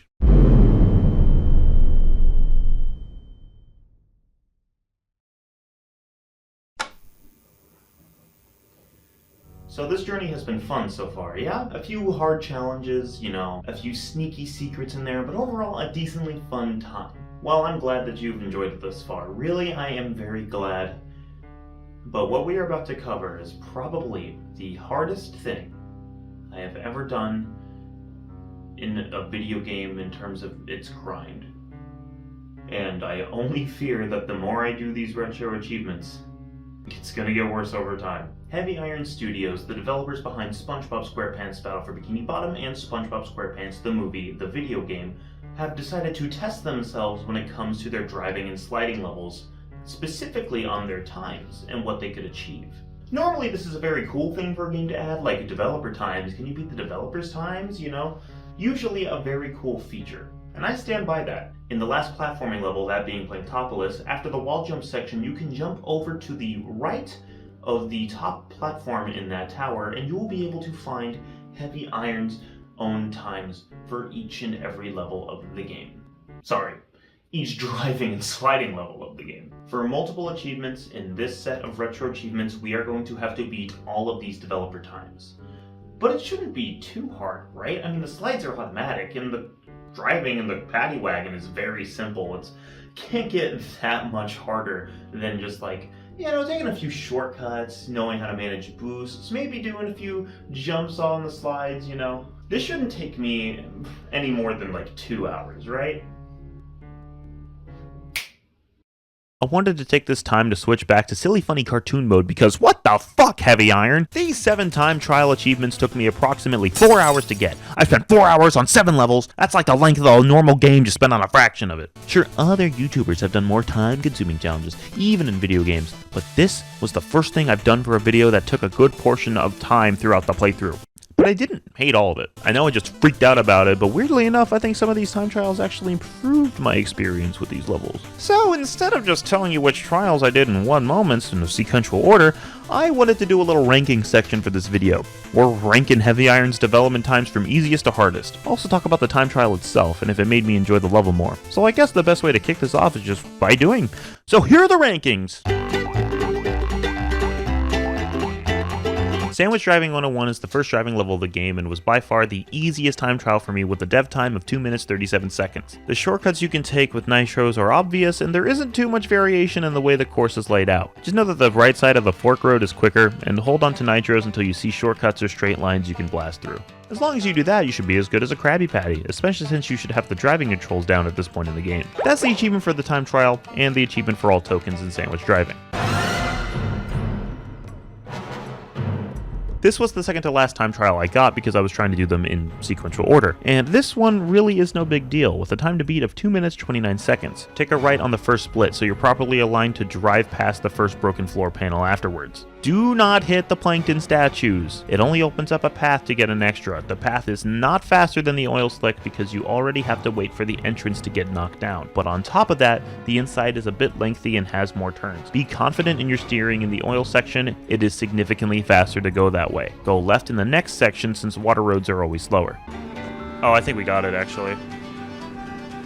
Go. Are you serious? Really?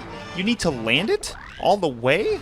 I was 1 second off again. We'll go over what again means soon enough, but hey, that's technically another achievement. I want the double pop though, that shit feels so good. Ah well, we got it on the run back though, don't worry, it was just a minor setback. I'm gonna spoil this right now. Every driving level is way easier than every slide level. Sunday driving has a time to beat of 3 minutes 55 seconds. Following Goofy Gooner I need to stop calling him that. Takes about 5 minutes since you are just following him. But the neat thing about the lap driving levels is that you don't need to abide by the path unlock structure. Just find the quickest one and use it. Immediate tip, use nitros to skip ramps if applicable. Just speed boosting next to a ramp is significantly quicker than having airtime. First lap path is the quickest, so always use that path. Hit the extra path when you enter the goof bar. That path is actually quicker this time around. Be careful at the gumball section. This is by far the most dangerous spot on the track and probably the most dangerous spot on any of the driving levels. It will kill your attempts trying to get this achievement. Thankfully, it's pretty much the only obstacle that hinders you significantly in these driving levels. The rest are kind of just things you need to optimize. Cut through the popsicle and the popcorn machine near the end of the track. After that, you just repeat this route 3 times in a row and you should get there. If you have an extra nitro to spare, you can use it on this optional left path at the very start to save some extra split seconds. We got another double pop-up, gamers. Hell yeah! This is the hardest driving time trial in my opinion, with a time of 2 minutes and 54 seconds needing to be beaten. This level has the most floor obstacles throughout and a bunch of paths you can take, and it's not as simple as it is in Sunday driving. Sunday driving had 3 specific lap routes with differing speeds. You just needed to find and optimize the right one. This level has many different branching parts that could all be selected at any different points of the track. There's only one section that unlocks later, and that's after lap 3. Routing this out took me roughly 20 minutes, but here's what I got for you. Grab the first 2 nitros at the beginning so you can use one at the boost at the empty decline close to the parking lot. Hug the left wall and turn into the spike ramp. You will take damage, but you will be facing the left turn properly so you don't bonk on any unnecessary walls. There's even a Krabby Patty there, which indicates to me that the developers knew this was the quickest and most proper way to make the turn. Go up the truck's ramp and destroy the gate ahead of you, making sure to have a nitro in your stock. Drive next to the ramp on the right side so you don't have additional airtime. This also skips the hot sauce section. Drive to the right of the next ramp. The bottom path in this section does have sharper turns, but just recognize that you can stick to the road a bit straighter than you think, and you will make fewer mistakes. Use a nitro on the big empty road at the start of the track. Do that 3 times and you got it. I think the obstacles in Sunday driving are more difficult, but routing the stage was harder and took more time, hence why I graded them the way I did. That's another double pop. Before we continue, I just want to say that these time trial achievements did make me enjoy the driving levels more. I still think the main missions for them are lame and ring challenges are ring challenges, but testing yourself on the track layouts and knowing when to use boosts and find shortcuts really did improve these levels a lot for me. Alright, all that's left is the slides.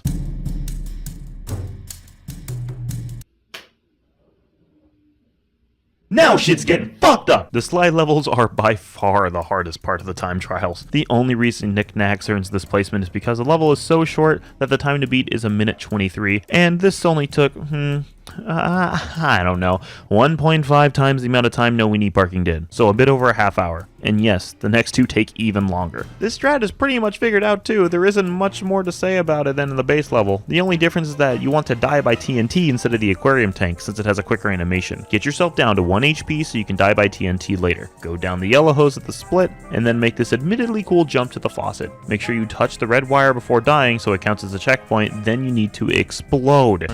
22, 23. No, I got the token before the... I didn't want to get the token before getting the time trial. Yep, I was off by 1 second. And this was the first time, while the Planktopolis drive was the second time. Hence the fabled word, again. I really did just over-explain a simple word in the English language as a bit, huh? That's an achievement for all knick-knack tokens, though. Put it on the counter! 122, 123, I'm mad. 21, 22... 23, the same thing happened. We got the 123 a bit later, but we got it exact. That's how tight this time was. The last optimization I found was just holding the camera in the position you're heading. Doing that instead of steering in a direction is better for your forward momentum since holding forward boosts your speed. So use the changing camera to guide your turns instead of the left stick. Maybe I'm delusional, but it got me there to the 123 I needed.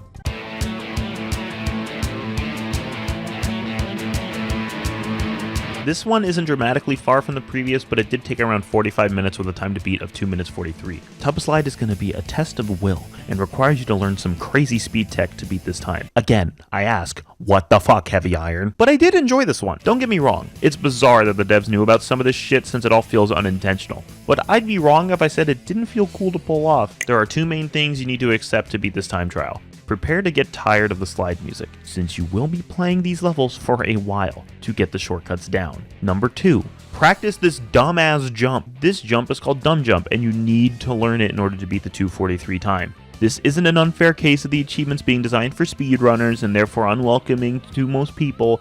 No. The developers fucking knew about this skip, since there was no other way to get the time that low. The best tips I can give for making this jump is to know that you have so much hang time until you switch to a falling animation, which means you're going to have so much time to double jump after falling off the side of the path. You also need to rotate the camera towards where you are aiming to land, since a straight jump to a spot will take you farther than a curved jump. After that, it's a lot of practice until you can pull it off. You could probably just win with dumb jump and good routing alone, but if you want to guarantee it, you can do this little smart-ass jump right towards the burp enemies. Once you have these in mind, it's pretty much a free win on the time trial. The difficulty comes specifically in the practice of one jump and level knowledge. The time got destroyed, with my time ending up being a 2:12, giving us 2 achievements. Probably my favorite level to learn the tricks in, but again, why did Heavy Iron know about this? Rock Slide took me 2 hours to beat. Every other level was under 1 hour, with most being around or under 30 minutes. But no, Rock Slide had to be the biggest bitch of all the time trials. This single level sent me back 2 hours and actively made me feel insane and lose hope at one point. Rock Slide's monster time trial is 4 minutes 10 seconds, which is already pretty tight for how long this slide is. Do you want to know what Heavy Iron's time is? 3 minutes 33 seconds. Keep in mind, just casually playing the slide takes a little over 5 minutes, so the achievement is asking for 1.5 minutes shaved off. This took me so many attempts that after 1 hour, I had to take a break and do other time trials since I was going nowhere with this, meaning this is the last time trial achievement I got. Alright, fine. Let's lab it out. Rock Slide has so many skips to it, and if you don't do any of them, you're never beating the Heavy Iron time. You can do some ballsy double jumps at the start, although I don't know if they actually save much time. Jump to the left and take damage on this lava monster to bounce to a later part of the slide. Do you see how fucking ridiculous these tricks are gonna be? Jump on the trampoline to the left, even if it feels slower, it is faster, trust the process. Jump to the right path inside the monster. Go off the slide and land on this trampoline to go to a quicker path that leads to another shortcut where you just fall off where the plankton crates are. You'll land on a later part of the slide. After the upcoming cave, you're gonna fall to the right side of the path onto the burp enemies. If you have the health, you can damage boost on the spike platforms so you don't waste your time steering. You go on both of the higher platforms after you pass the geysers. You should be entering a cave. This one is a bitch. You need to do a hang time double jump aiming left specifically after this yellow coral plant. You may be able to do it with a single jump, but you might need to pull out the double for safety. Oh, that might have been... No, why did the enemy stop me? Please don't ruin it, please. Please, I don't want to play this level anymore. Please, let me be done, please. I don't think I'm done. Oh my god, I'm like 2 seconds off. Man, what do I have to do? And even after all of those tricks, you can still miss it by a few seconds. It's that tight. Time to make the clickbait title.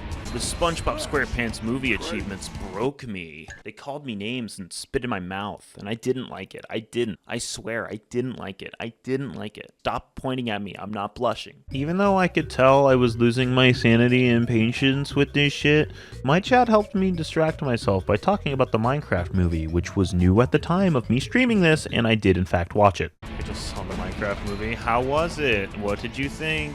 It was not good. Don't do that. It's not a good movie. It's a fun movie. It was better than I anticipated it. I don't think it was good. I'm not saying I'm correct about my opinions all the time, but welcome to the SockOwner channel where I'm correct about my opinions all the time. Is that like a thing? No, it's a legend. I do like that. That was the best line in the movie. It was the cutest line. Someone who likes Minecraft thought it was 7.5 out of 10. Fair enough. I think it's a 4. It's better than it should have been, but it's like a 4. I like Minecraft too. That experience was fantastic. For some people, it was terrible. For me, it was great. The theater was full. Everyone was laughing at the same shit. Because, ironically, there was one scene that made me laugh really hard that nobody laughed at, and it was when Steve was standing in front of all of the villagers. My brain clicked in and realized what the fuck I was doing with my life at that point, and I thought it was really funny. I don't understand the chicken jockey.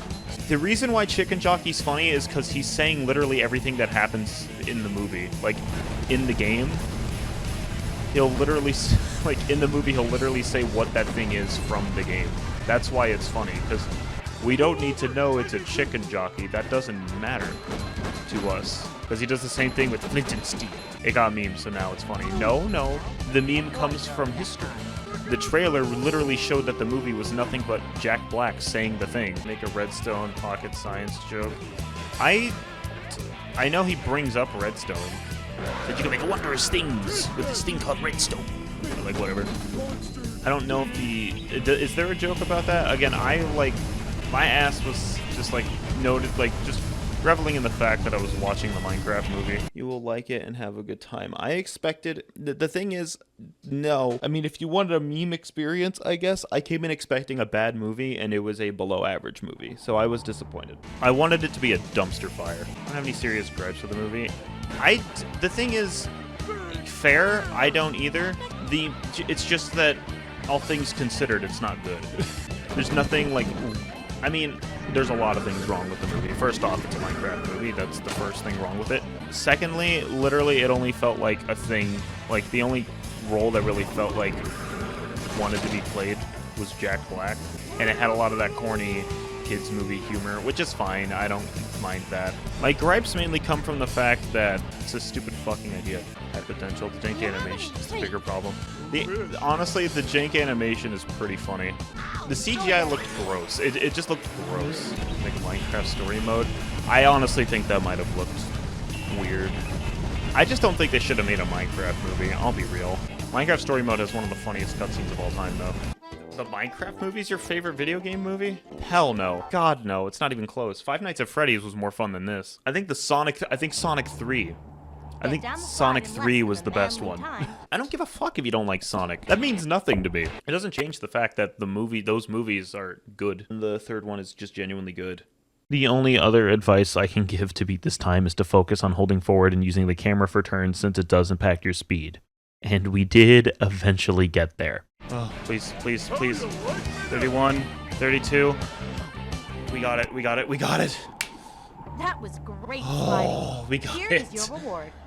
Oh, we got it. Thank God. Please, achievement pop. Thank you. That's 2. Oh. The last Shut the fuck up, Mindy. That was extremely time-consuming and is probably one of the hardest things I've ever done for the channel this far, which is kind of the fun of it, right? You add more challenge. And I, again, only fear that as my career continues, it's gonna get worse. At least now we can actually beat the game, thank God. That's right, I came back for you, Plankton! All you need to do to beat Neptune is dodge his popcorn blast and literally turn the tables around and set up a mirror shot from the King's trusty sniper trident. The op. And later you're gonna have to dodge his electric waves, which can actually be tricky. After you hit him 4 times, you will be sent to phase 2, where the music will switch to Goofy Goober Rock, which I can't play because of copyright, but don't worry, I made my own legally okay version of the song just for such an occasion. I am the Goofy Goober Rock. Oh yeah.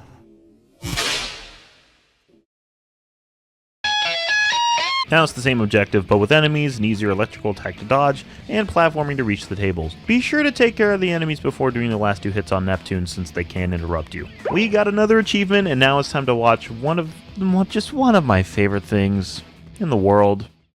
Just in general, just ever. Kill him, you idiot! Idiot?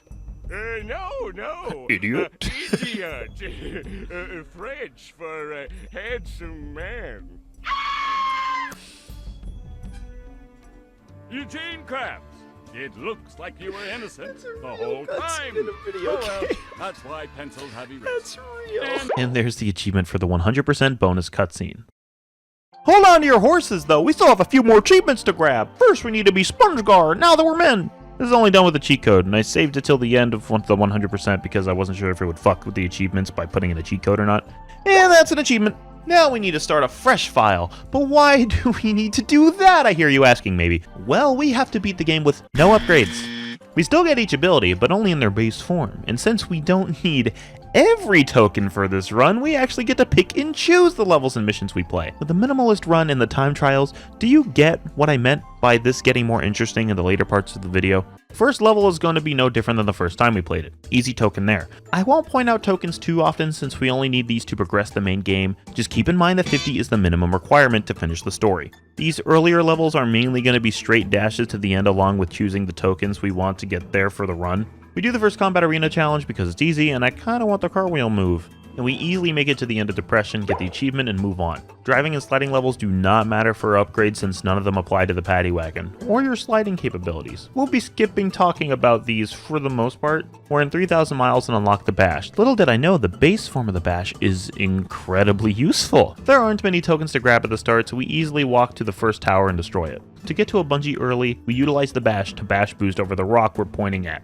Bash boosting is one of the easiest speedrun tricks I've ever learned, since you just need to be sure you're at maximum length jump from where you were standing and hold the bash button after doing a spin attack. It should launch you directly into the air. Again, thanks to Flame Zero for teaching me that. It was very easy to learn, very cool to see, and a little funny. We got an easy bungee token a bit early thanks to that trick, and the trampoline also skips a chunk of the stage. We do the easy platforming block challenge for another easy token. We also did the SpongeBob stage for a token. Remember, you can get this token as SpongeBob even though it's supposed to be for Patrick.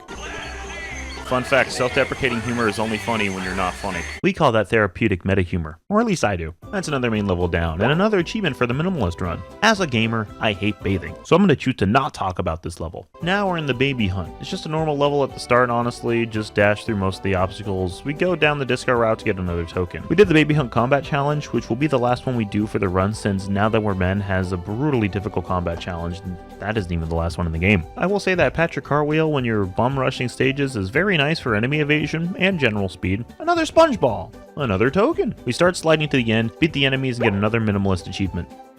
Fuck this boring level. I hate grabbing keys. I don't want to talk about it. Our first minimalist boss is Mr. Whiskers Ice Cream Ladyfish.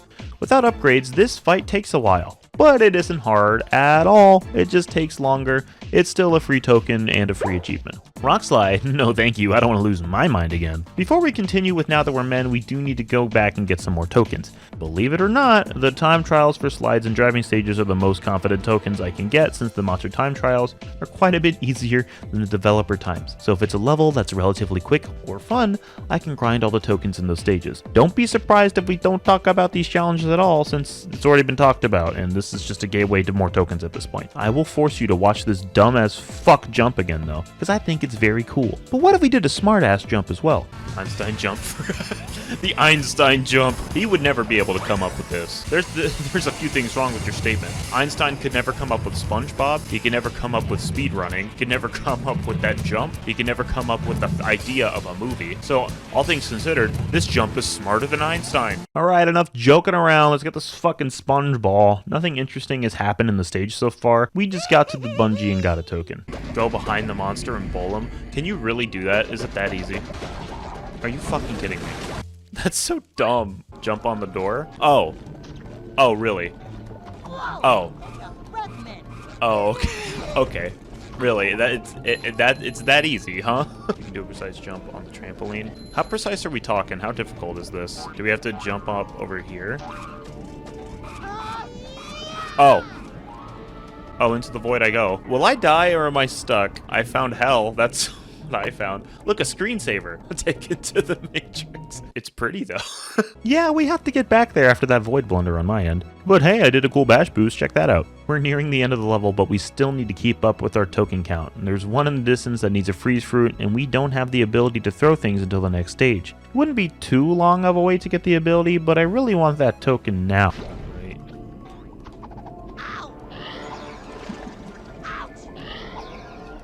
Got it. Send that. There we go. I'll be real with you, that took me 20 minutes to do properly. It might have been slower than just getting the freeze fruit after getting the throw move. Can you blame me for wanting to do it? That shit was so fucking cool. This also gives us a warp to the end of the stage, letting us skip a combat section, so it could have still been quicker to do the 20-minute long practice session jump. I'll never know. We're grabbing 3 more tokens, and I just realized while writing this part of the script, but over half of the Now That We're Men tokens, they're just at the end of the level. We did skip a checkpoint in this block challenge so we could car wheel off to the side and just land on the token rather early. We lick ice for another token and just finish the level for another minimalist achievement. Shell City is dead ahead and we can throw things now. There's a skip here that's very simple. Car wheel off the platform and then double jump. It just skips an ice swing section, but it looks neat and is quick. Oh look, it's SpongeBob. Wow, that line is really quick. Can you just roll over there?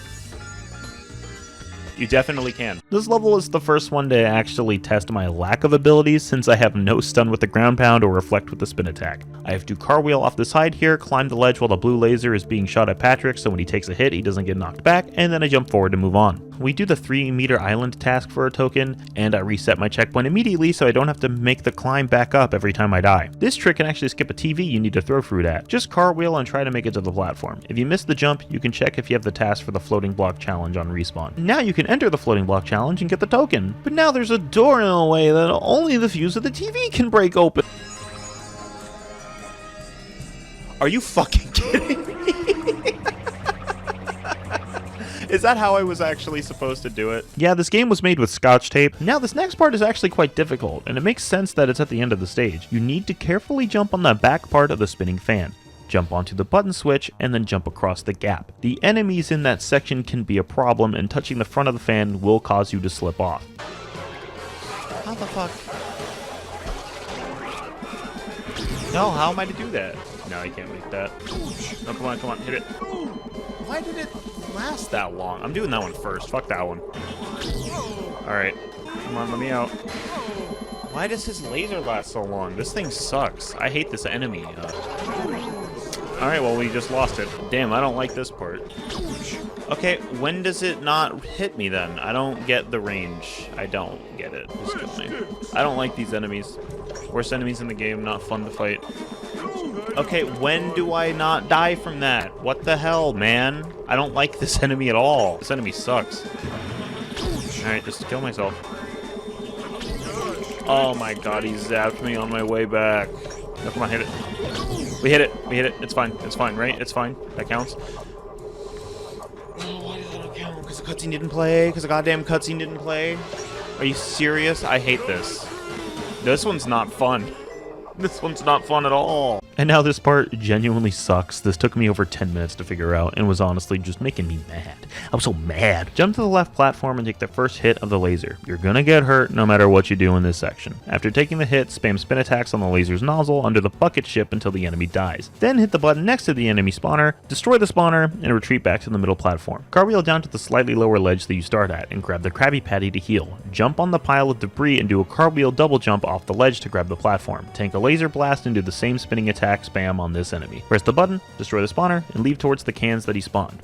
Destroying spawners is done if you need to take care of enemies that could potentially kill you. You can skip some of the enemies, but they do have a spinning enemy in there that Patrick can't hit without throws. Once you reach the throw fruit, if that enemy is bothering you, you can just kill it and it will not respawn. We got the minimalist achievement for Shell City Dead Ahead, and it might have been the most difficult level to do it in. Time for the boss challenge I've been dreading the most in this minimalist run. The first encounter with Dennis. There were so many things happening, even with upgrades, that it made the battle difficult. Doing it without upgrades just seemed like a nightmare, and most people on the RetroAchievements site that did this agreed.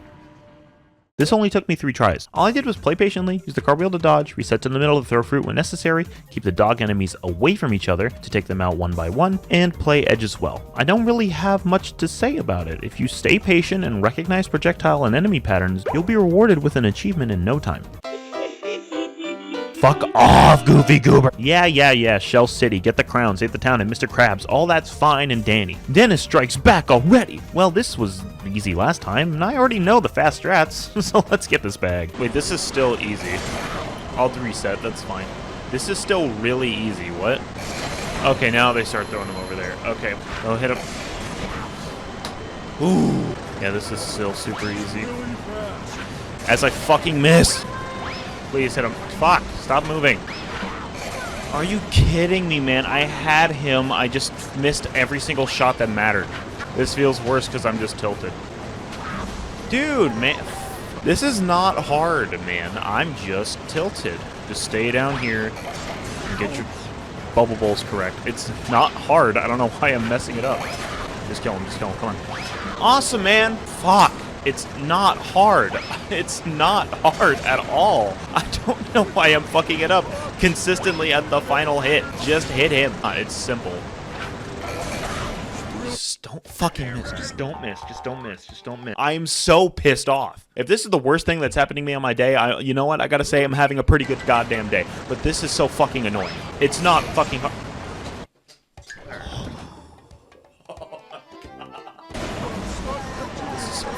stupid. I get right to the fucking end and I start messing it up. It's awesome. It's so crazy how that happens. Yeah, you jump, you dumb cuck. And then you're gonna jump over here. Start jumping after everything. I missed it, and he's gonna hit me. I'll go over here. Don't spawn him right there. Don't do that. Stop. It literally ruins the thing. It's this one fucking guy that can be dodged pretty goddamn easily. He just spawns it on me. It sucks. Just get it over with. I do not want to be here anymore. Dude, I hate this. I hate normal SpongeBob. I hate it. I hate normal SpongeBob in this game. There's no fucking reason that I should not be landing these. This is pissing me off. It went from joking to me being mad. Please quit. Please quit it. I don't want to do it anymore. What the fuck happened to me? I beat the supposed hardest boss on my 3rd try, but this stun-lockable pushover for a boss fight took me 15 minutes? Was it the sponge ball? Was it not a lifeguard, but I play one on TV's back slopes messing me up? Was it my own failure to recognize patterns that failed me? Or was it God's plan to gas me up just to humiliate me on a boss fight that others find significantly easier? Fuck you, I'm agnostic. Achievement! The only advice I can give on this boss is that if you hit Dennis as he lands, the sponge ball does double damage. But Dennis doesn't have his hit animation play. Just aim better than I did. Please. Only 2 more minimalist achievements are left, but we have to grind for tokens. We did time trials for a couple, and then went back to Planktopolis for the guitar wave. Now we're going back for more tokens, so I don't have to grind after Planktopolis. We did the Sonic Wave guitar challenge and Bubble Blowing Baby Hunt. Now we're gonna get another token, but in like a funny way. You need to roll a sponge ball off the guitar pad while pressing R to activate the challenge. SpongeBob needs to be off the platform when the prompt comes up. Decline the challenge, and now the prompt to start it will always be on screen. Switch to Patrick. Be careful not to accept the guitar challenge here. Now it should show the character's switch prompt. Backtrack through the level until you reach the steps with the wood panel on top. To get through this panel, you need to jump off the second highest step, ledge grab the first highest step, press R and spam confirm on the text boxes. This gives you a brief moment to jump over and walk past the wooden floor panel. Now make it to the lava room next to the throw fruit. Make sure you grab the checkpoint here, accept the guitar challenge, and Patrick will be teleported to the guitar platform. Then switch to SpongeBob and kill him. Now SpongeBob is in the big lava room where the throw fruit challenge is. SpongeBob can easily clear this challenge thanks to the Sonic Wave guitar. Wasn't that silly? Wasn't that funny? Wasn't that fun? Did you like it? I did. We only need 1 more token before we can confidently finish the game, so we did the easy guitar challenge and I'm ready depression. It's time for Planktopolis! Thankfully with the Sonic Wave, we can just safely take care of enemies from a distance, even if it does take a bit of time. This bungee challenge is a lot more difficult when you only have 3 health, but we got it after a few tries. And now we're going to do a double jump spin towards the fence at the end of the bungee. As we finish that, we're going to immediately do it again and reach the end of the fence. Jump to the other fence and jump past the first spike on the very spiky fence. Then just keep jumping into the round post of the fence until you clip through. However, this cool skip was burdened by a realization I had at this moment. We need 5 more tokens because I got the one for the bungee, but I made a bad miscalculation when getting my minimalist route figured out. I don't think I optimized it to get the rest of the run done properly. The only way we could get this in a comfortable time frame and be able to confront Neptune is if I did a riskier task that I said I wouldn't do. Let's kill him. We did it. Fuck, my heart was racing. The bit is over now. That was an easy token. Yeah, we're grabbing all tokens in this level. Now we're jumping on the portahead door to do a double jump ledge climb onto the fence. They really did not put any walls outside of these fences, huh? Then you cartwheel onto the sand outside of the fence until you wheel under a building with Patrick standing on a brick platform. Then you point the camera down and cartwheel off to the right side, turning the cartwheel forward as you're falling. And double jump. If done right, you should be able to sneak under the ground. Now just continue jumping until you hit the glowing token. Again, this game was made with scotch tape. Now you can warp to the bounce mission since that's the token we just got. Did we get the load thing? Oh fuck. Come on. Yep. Yeah, the game was made with scotch tape. Alright, we're back. Here's a cool bash boost being done off of enemy missiles. That also gets us closer to the last SpongeBob challenge, which is now what we're doing. As we were nearing the end of the level, we made a weird discovery about this stage.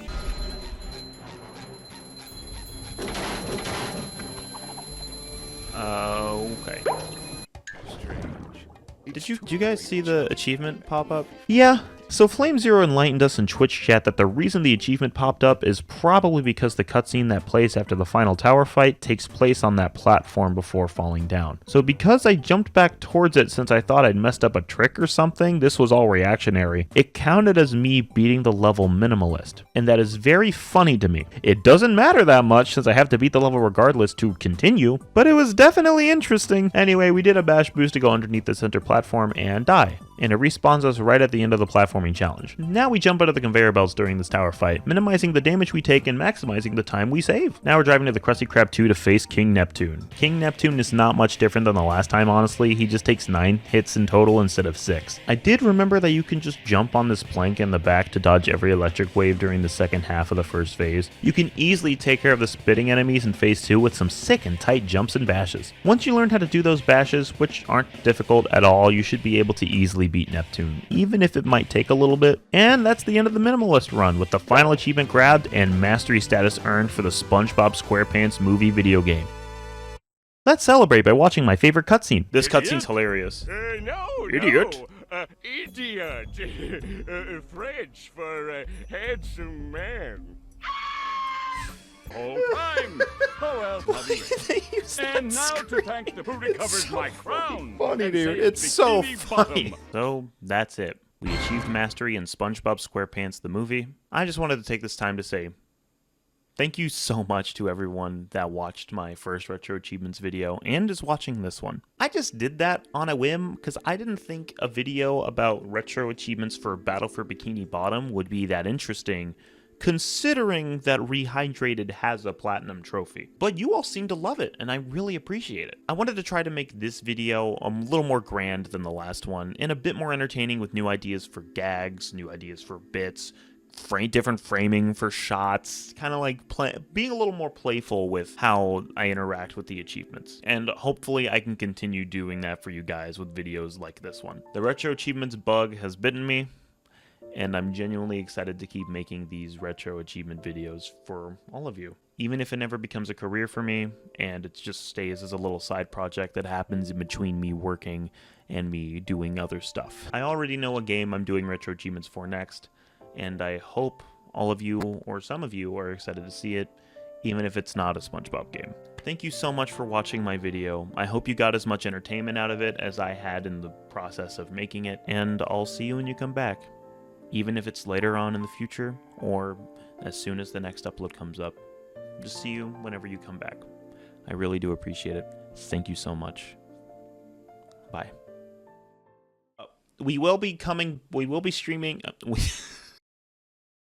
First little notion about the movie game video is kind of a test from going from Battle for Bikini Bottom to the movie game. We did have a couple of things in there. So after the Battle for Bikini Bottom video, we did the Switch Direct Reaction and then the Persona 5 Royal Randomizer. Those might be swapped around. It might have been the Royal Randomizer first in that. But in that whole time, I was just like, okay, the Royal Randomizer got more views than a usual video would have, and it still performs decently. Direct Reaction just didn't work. Let me see what happens if I just do the SpongeBob movie game next. Like, people really like the Battle for Bikini Bottom video. What if I just grab onto the momentum I have? As much as I love working on variety, let me grab onto the Retro Achievements and movie game momentum or SpongeBob game momentum that I had, which was from one video, and see how that goes. And now it's my most viewed fucking video on my channel, which could be because of the Heavy Iron SpongeBob scene being very passionate even about the movie game. So tidbits about this one, I'm not proud of the animated skits in this. I think I rushed them because I wanted to get the video out to see what would happen. I didn't skimp out on the jokes or the script or the editing. Fun fact, when I get into the editing zone, I fucking love editing. It's the monotonous parts of editing that are not fun. When I can do stuff like put the N over the B in Goofy Goober, if I could put an N over that B, I love trying to find ways to do that. I love that stupid shit. The animation ideas weren't bad. Some of the bits were okay. I think joke-wise, it's fine. I definitely feel like, maybe it's because I made it, but I definitely feel like I ran through that one way more than Battle for Bikini Bottom or Sonic Adventure DX or even Truth or Square. I think I gave Truth or Square more of my time, even if I fucking rammed through editing that one. I want to point out that editing Battle for Bikini Bottom and the movie game, I think each of those took about a month each. I think Battle for Bikini Bottom a bit more because I was trying to be ambitious with transitions and stuff. Movie game, I focused more on the visuals for the gags that showed up. And plus some of that time I spent on like a little vacation away, which I really needed. That was very necessary. I do think the thumbnail is great. I still really like the thumbnail for the movie game. I think it's a very good thumbnail. But yeah, I was trying to see what kind of bits work with this one. It was a much more experimental video, but it was also one where I wanted to capture kind of the same vibes or whatever as BFBB. It kind of feels like a Husk video for me. I don't think it's bad. Don't get me wrong. I think the video is good. Obviously it is. So many of you fucking people watched it, and which is crazy. Thank you so much. I'm just saying that if I made this today, I would have put more care into it. I would have thought more about it. I would have written better jokes, paced it a bit differently, either faster or slower. Don't know. Yeah, the Weezer Sting bit at the end was kind of one of the main things that I thought in my head, like, that'd be a funny little gag. That's a meme going on right now, and then I think I uploaded it after the meme was dead for 7 months, but you know, I'm always late to the party now. I don't go on social media, so oops, I'm late. I think the idea of listing the dev times from easiest to hardest was a good idea conceptually, but literally all of them, literally all the driving ones are easier than the slides, which you wouldn't think is the case because the slides are kind of like automatic in a way, but it's odd. Then again, that could also make you think, oh, those are definitely going to be harder. For sure. The stream footage in this video is dog shit quality. I don't know, it's just something that in my headspace at the time making it, I'm kind of negative about. I was ambitious with it for sure, but I was definitely in like I got something. I need to fucking full send it out. Instead of doing that in the way of going as hard as you can to make the best video you can, I kind of went go with the stylizations that kind of worked in the previous video and try to accentuate things a bit more. I don't know really the headspace. It was just kind of like do it again, but try to be more playful, I think. And I think the BFBB video is better, but it could also be because my headspace at the time was, I'm gonna go ham on this random thing I did on stream that I wasn't gonna make a video about. Then the movie game, from beginning to end, I planned on making a video for it. That was a lot more personal than I thought it was gonna be, but hey, we're reflecting together. So let's move on to the final of the Heavy Iron trilogy, Truth or Square.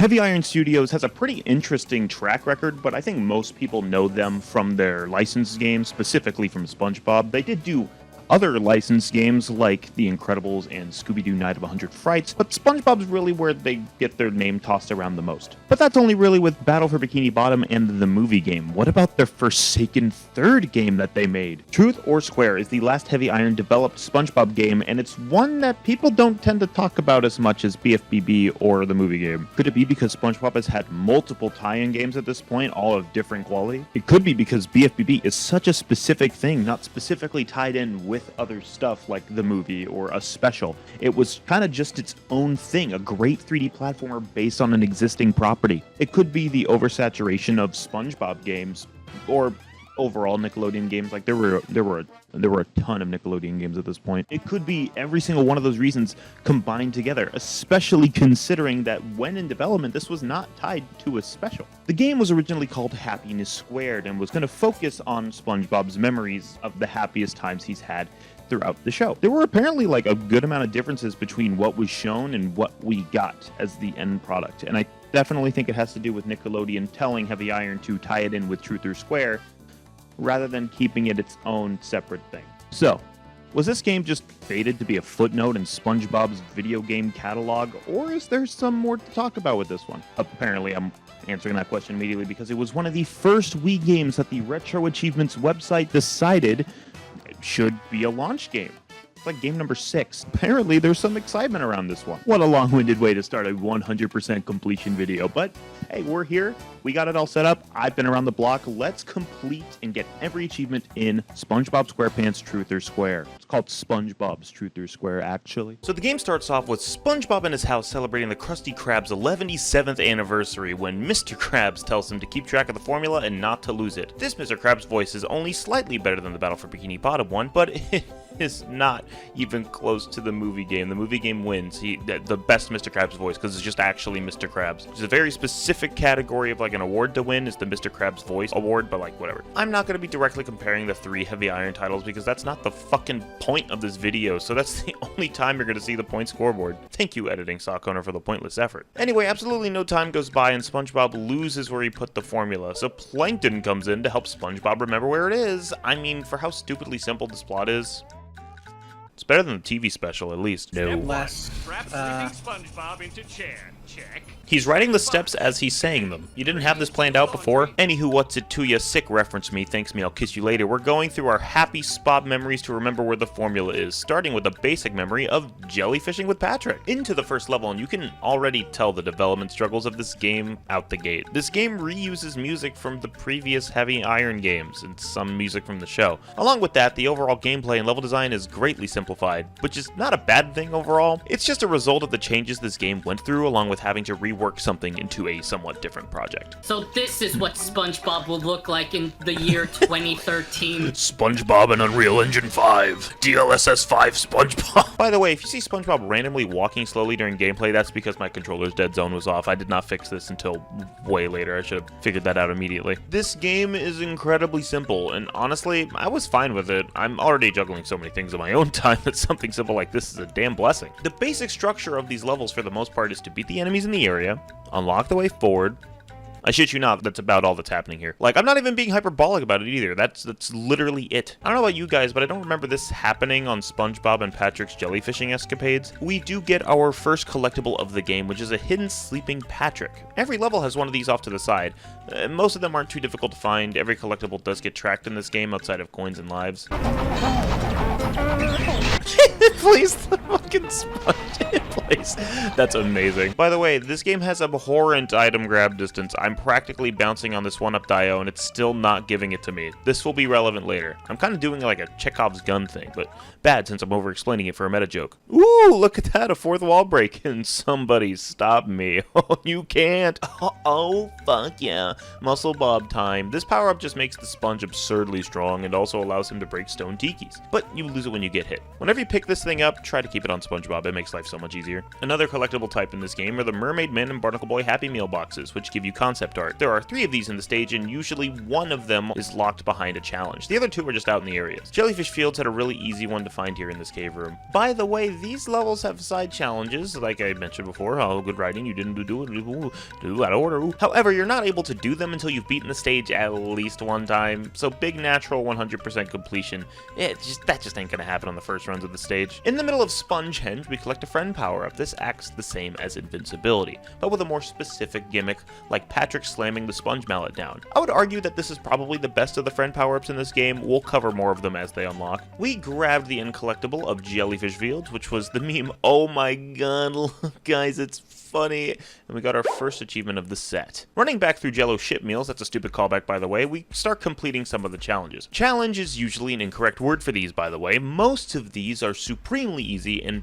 bam, there's the proof. Item through challenge on the second run through. Going through here, I don't know what happened, but the giant fist in this section wouldn't move from this position after progressing, keeping the sponge away from other challenges in this level. Thankfully, this game has the box system in it. Such a classic system that was super helpful here. I could skip the scuffed up, fucked up Knuckles and do more challenges. I won't show these much. You just have to find the Larry the Snail statues to start these. They're not hard to find on the general path, and the challenges are just do the thing but under a time limit, or like, comment, and survive. I love taking jokes from significantly more successful YouTubers. By the way, if you like the vomit of words sliming into your ears, do the things I said in the joke prior. You don't need to survive though, you can just subscribe. In the famous pineapple, you can roam around and look at all of SpongeBob's stuff and upgrade it so he can live in luxury. Along with that, you can end up finding the memorabilia you've picked up around the house, which is fucking awesome and cool. I actually do like this. It makes a super lame level hub feel like a small comfy place that progressively gets comfier. And you can look into the downstairs closet to upgrade your health or buy costumes, which will be a 100% requirement. I'm not buying any health upgrades yet, because we have some achievements later that will require my health stay the same in its base amount. It's basically going to make the entire game significantly not that much harder actually, because the game's not that difficult. Now we're gonna reminisce about meeting Sandy for the first time.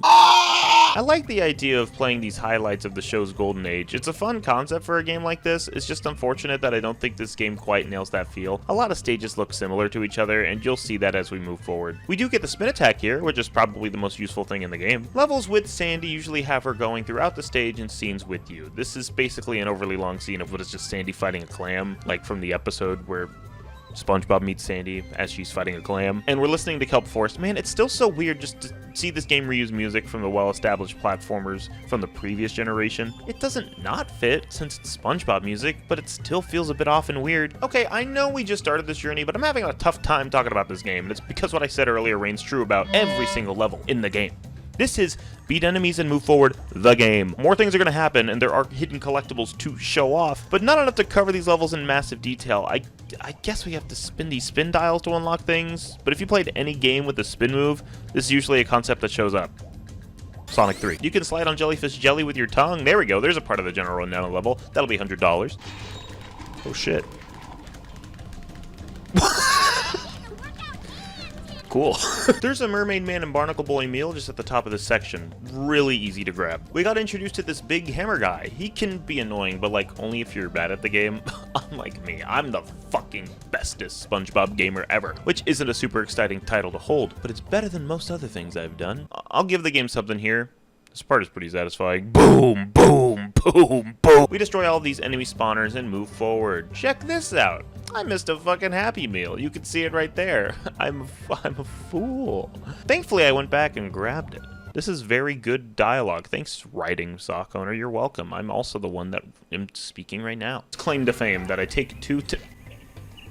Sandy? Hey, Sandy, what the hell, man? And here we unlock Sandy's Friend Attack, a karate spin tornado that destroys everything in its wake. This one's also pretty useful. I just wish that Sandy moved a bit faster. The plus with this move is that it destroys the SpongeBob Kelp Forest flowers that eat you. Oh shit, a mini boss, and it's playing the slide music from the movie game. Okay, yeah, I get it. You have to reuse some stuff to get this done on time. I can't fully hate on it, but at the same time, it's taken me out of the game a bit, which definitely shouldn't matter for a SpongeBob game, but I don't know, man. It feels like this game lacks its own identity. Well, unfortunately for me, this game is full of those dodge and wait bosses. I honestly don't remember if I ranted about this in a video yet, but I fucking hate dodge and wait bosses. And almost every platformer ever has these, and started to make me really dislike platformer boss fights. I love platformers, I really do, but I'll always have a distaste for this kind of design. Make your bosses more interactive, please.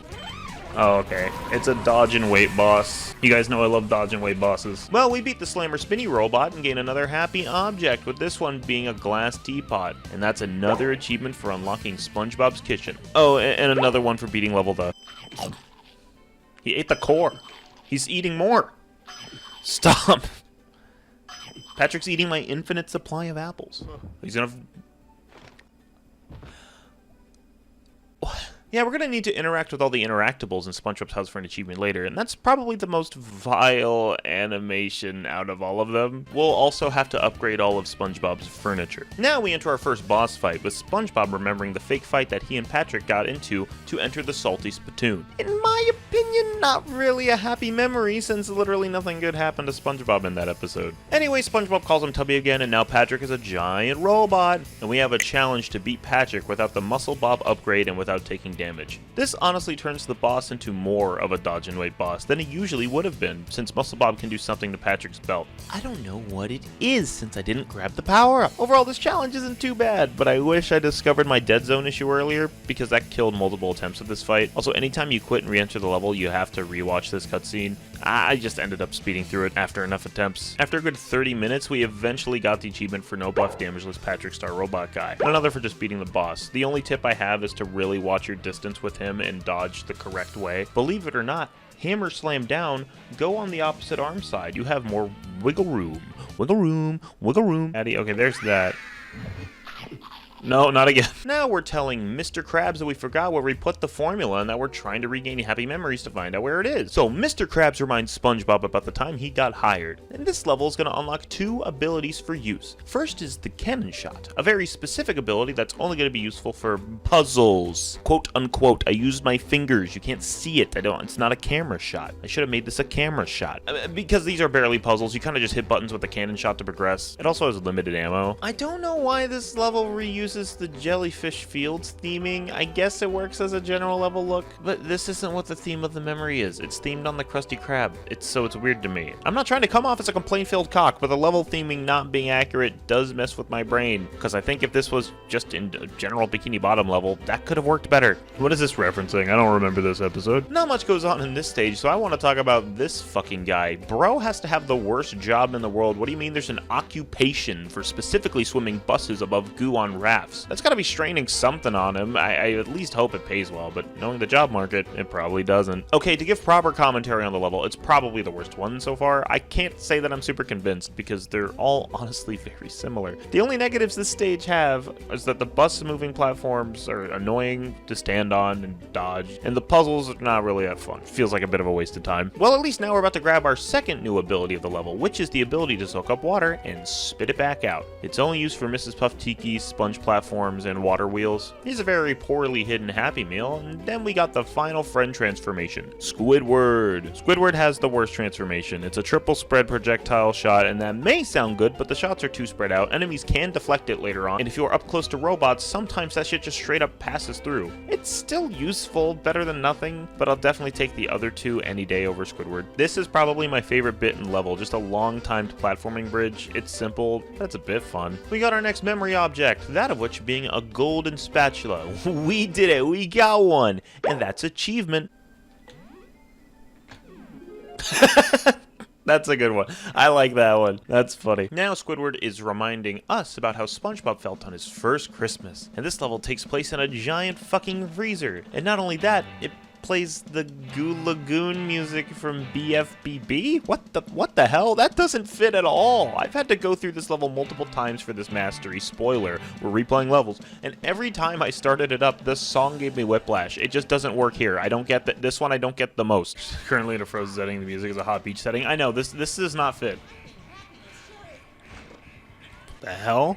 Whoa, man. Alright, this stage has a bit of an issue with the ice physics and knockback. This fucker right here gave me so many issues. At least I learned you can roll on top of these guys once defeated. For real though, the spin attack is your best friend in the game, since it not only does great AoE damage, but it deflects the projectiles. Oh, be careful with that though, because what the hell was this? This is really the only level to have given me any trouble so far, to be honest. Who did he just say? Who's your sponge daddy? Did I just hear that? Yeah, I'm your sponge daddy. It's our first gumwad section. Point the sponge to the gum, and he'll stretch out to reach it and transfer onto the new gumwad. Hey, viewers at home, replace the G's in that previous sentence with C's, and you'll laugh really fucking hard. It's so funny. Another Happy Meal out in the open. The fries are definitely cold as shit now. If only we had an air fryer. Well, it's a good thing that this video is sponsored by... It's not sponsored. Do people like the lying about sponsors bits? Commenters, let me know how much you fucking hate me. And you know what? I'm gonna make it up to you right now.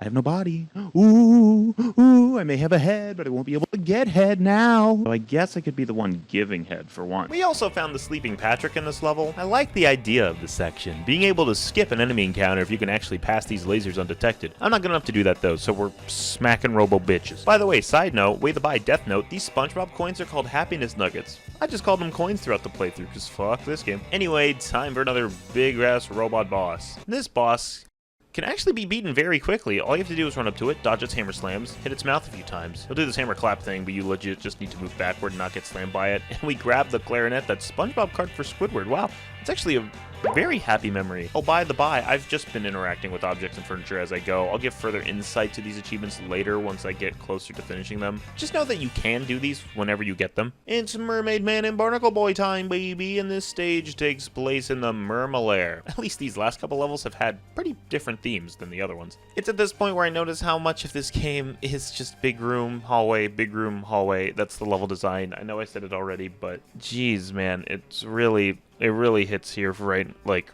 at this point in the game, like, over halfway. This part is, this part's not scripted. You can tell by how much I'm fucking up saying it. This is the first combat encounter with a triple cycle friendship power. It's like a slot machine. You grab it when it's on the one you want. It's here where you can see just how not useful Squidward is. You have to platform on all these tikis to progress forward, and I'm only bringing this up because these tikis specifically don't drop any coins.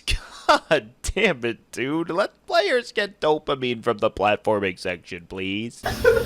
It's the little things, man. Not only that, but the Thunder Tikis don't destroy Stone Tikis in this game. I've never played a Yakuza game. I'm getting... No. What the fuck was that? We got a Happy Meal out in the open in the flower room. I like this part where we're spinning the gears towards progression. Like, it's visually appealing to me. We got a BFBB reference in here, bro. It's fucking Braun. And we also have another example of this game's garbage collectible detection. And we actually reach a genuine talking point of the level, thank God. This timed segment of electricity and sequenced platforms gave me quite a bit of a headache on this first run through. Some of it was due to not having fixed my controller's dead zone yet, but even then some of this felt particularly tight for being a level partway through a licensed children's game. I actually don't mind the segment conceptually, but geez man, it was tossing me around a bit. Especially the last part where invincibility is required to finish the path. I started to use hover spin jumps closer to the end just to get to the final part of the stage, which gave us a conch phone. That's another level down at least. Oh wait, this is peak. We're reminiscing on my favorite episode of SpongeBob. Just one bite. Oh, what a classic, dude. So many good jokes in this one. Just a banger episode still. Unfortunately, they turned just one bite into just one wait in Hit Boss. God fucking damn. It was here where I finally adjusted the dead zone on my controller because I actually couldn't make the jumps that the boss was asking of me. Regardless, I still kind of think that the fight is like pretty bad, like genuinely not good. The hit detection on Squiddy's spin attack feels like it should have been adjusted, and just the nature of the fight's design is lame to me, especially how you deal damage to him. We eventually did it though, and then I remembered in that moment I have to do this damageless fuck shit ass Poopy. We beat Squirt and have to watch him eat patties. Oh god, oh gee. Started buying some costumes till I ran out of money, and then we got reminded of Squidward's horror story of the hash-slinging slasher. The ass fucking master. Rate that joke on a scale from 1 to 10. I know it's a 10. Any comments saying otherwise are wrong. Now it's time we mix Rock Bottom with the movie game's Rock Slide to make a level that looks normal, to be honest. This shit doesn't happen in the Night Shift episode, though. Wow! What were the devs smoking? Was it weed? It's at this moment the game's audio started severely annoying me, like the clashing music, sound effects, and especially SpongeBob's voice lines, because they decided that he shouldn't shut the fuck up in gameplay. Constant quips and reactions from SpongeBob, and there are not many to cycle through, so you're hearing the same few lines over and over and over again. I can at least say that this level is probably the most complex in the game. The hallway segments actually change scenery and have different solutions going on outside of run forward. It's not just asking me to kill enemies, please daddy. If you take a right here, it leads to a Happy Meal. We find Patrick sleeping next to this man who has been permanently sleeping for a while now, and we continue forward. Oh, I think it... I pressed jump. Again, I'll give some merit. This is the most interesting part of the game in terms of gameplay and visuals. More nuggies for Spob. We reach the final section and have to attack a horde of spinning robots, and the game gives me the Squidward friend ability, which it's not helpful because the spinning robots deflect his shots. Ass. I am SpongeBob. Robot reductionist. I know that you are SpongeBob. One main level left to go. Now, I believe we're reminiscing on just practicing karate with Sandy. The theming really makes me think of the Karate Island episode, which is one of the more notable departures from the writing staples of older SpongeBob. This is definitely the hardest of the main levels. Hardest, mainly because of the enemy arenas you're put in. They're either too small or have quicksand, which gives you limited spots to move, and they're just unrelenting with their attacks. Couple of frustrating moments here. Yummy, yummy. It's so good. The level also has a few of these sections where you roll the ball robot on small pads with ropes that send you far. This section here is much more manageable with the anchor arms. We survive this raft ride and find a sleeping Patrick at the end of the ride. Grab another Happy Meal right by the end where we have to fight this shooting top boss. Dodge and wait, then slam its big dumb head and dodge the bullets. After that, we get 2 achievements. One for unlocking SpongeBob's bathroom and one for just beating the level. SpongeBob remembers that he put the formula in the safe, and now Plankton makes his way to the Krusty Krab in his massive robot, but he accidentally flips the switch to destroy Bikini Bottom in the process. Side note, the animation in this game can be a little cursed from time to time, but I kinda like it. It's pretty fun to watch. Probably should have mentioned that significantly soon. On a casual run of the game, this is probably the best boss stage because it's just some fun basic platforming until you reach certain points where you fight enemies and attack Robot Plankton. Once you hit Robot Plankton, you enter the inside of the robot's heart and have to destroy these machines that are shielding the heart. Destroy that, then it's on to the next platforming segment. Repeat this 2 more times, and the robot is down. And there's our beat the final boss Chivo. This scene confuses me, because I thought we already told Mr. Krabs that we forgot where we put the formula, but now he's mad that we might have forgotten forgotten where we put the formula. Now we check the safe, and it isn't in there. SpongeBob checks his back pocket, and it was Mr. Krabs' lottery ticket. Did somebody say gambling? Let's go to the casino! And we discover that Mr. Krabs had it on him the whole time. Oh well, whatever. Back into Jellyfish Fields, we shoot this button and unlock a tub that allows us to grab this meal of joy, giving us the mark for Jellyfish Fields completion. We re-meet Sandy to find her secrets.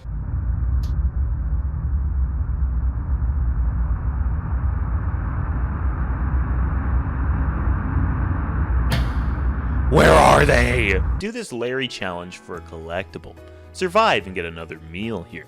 Destroy plankton tikis for a memory object immediately after the previous. Yep, this is how I'll be mentioning most of the Larry challenges because they were designed for little baby shitters. They hit the sleeping Patrick in this level pretty well though. Turn around when you're near the end and hit this button for the plane to drop the load, and Patrick should be in the biggest box that drops. Back to our first day on the job. Grab these coins, get a prize. Survive for food, you fuck. Sleepy Pat is right here. Destroy the Dutchman tikis for a happy memory. I had to restart the level again because I missed this yummy meal over here. Don't judge me. Stop judging me. Okay, thank you for stopping. Why did you start again? I saw you. I saw you start judging me again, you ass. Whatever, at least comment, hype, subscribe, follow my Twitch, tell your friends, kiss your friend's dad, start reading Kirby lore, hug your own dad, eat some ass. I went ahead and did the Murmelair next, since that's the last level with the Sleepy Patrick that I didn't find, and just decided might as well run on through it. We survive for another schmeal. And Patrick is over here sleeping atop this machine, meaning we found every EP pack. This also tells us a cheat code that we'll need to enter in later. We destroy some Squidward tikis for happy memories, and we find the last collectible to the left of this moving platform to round up the stage. Don't start judging me again for missing it, I swear to God. Back to the freezer with Beach Music Whiplash. There's a concept art collectible right at the start. Something to note here is that I finished this Tiki challenge and got shot off of the level without collecting the happiness object, which meant I had to do the challenge again. These aren't hard challenges at all, mind you, I just don't think I deserved this treatment, forcing me to repeat the last 40 seconds of gameplay. Only just now noticing that the game placed the Larry statue underneath the floor mostly. Thankfully we can still do the challenge, but it just confused me for a bit. On stream I just thought it was invisible. We survive again and clear out the collectibles in the freezer. Back in the sack-licking Buster level, new best joke in the video, all that's left for these last two stages are the Larry challenges. This is definitely the toughest Tiki challenge in the game since it does require you to time your gumwad movement. We collect more happy nugs for another happy object. And another survival wave, but the mix of big and small enemies actually make this the only survival wave I died on multiple times. Just move around a bit more carefully and potentially try to hold on to a muscle ball power-up and you'll be fine. Patience is a virtue. Karate time! Karate time! Karate time! We survive and grab the final concept art meal box of the game. Gotta shoot some stone tikis, and the issue with this one is having limited ammo to destroy these fucks. This stack of tikis next to you do hold ammo that you'll need, so all you have to do is aim decently and don't destroy the tikis next to you immediately. It happened again! Look, it's in the sand! Destroy the puff tikis and bada bing bada boom, we got every happiness object in the game. Oh, and every collectible in this level. Now I was trying to interact with every happy object in SpongeBob's house, but there are a couple of things about this achievement. Firstly, 3 of the objects need to be interacted with every time you reload Spob's house hub. It's the iced tea, the karate glove, and the bubble wand. And secondly, the Mermaid Man belt is in a spot that I would call a little fucking stupid. We'll get there later, because I just thought this was bugged and I moved on. I upgraded our last piece of furniture and decided to do small Chivo cleanup. Back in the Meeting Sandy level, I just fuck with the clubhouse at the start for a bit till the 1-up pops out. Then we continue the stage to clear out the Eat You flowers with Tornado Sandy to get a 5-up. Then I tried to get the Dying of Boredom achievement by sitting still and speeding up the game. I don't know if the speed up caused the issue, but I witnessed the sponge pass on, yet I got no little rush of dopamine for doing so. I thought this achievement was also bugged, so I decided to stop grinding Chivos for the day. Wait, that's not true. I discovered the stupid Mermaid Man belt spot. It's in this specific chest in SpongeBob's room. I think this spot is dumb because it looks like every other chest in the game, the exact same as every other chest in the house that gives you 1-ups. And since I was maxed out on lives, I wasn't getting any lives from chests, meaning they all effectively looked and felt the same. We thankfully got it, but like goddamn, that was more of a headache than it should have been. Oh, we made the game black and white. The rest of what this game holds for us to tackle are challenges. We have 2 damageless boss challenges and 7 super weak level challenges. Outside of that, it's just like 1 fun Easter egg and 100% completion. You know, I figured that the second stream of this game that I was doing on Twitch, twitch.tv/SockOwner, was only going to take me like a few hours, like 3 at most. Boy, was I wrong. We evened out to a total amount of 14 hours of streaming consecutively. This first stream was 7.5.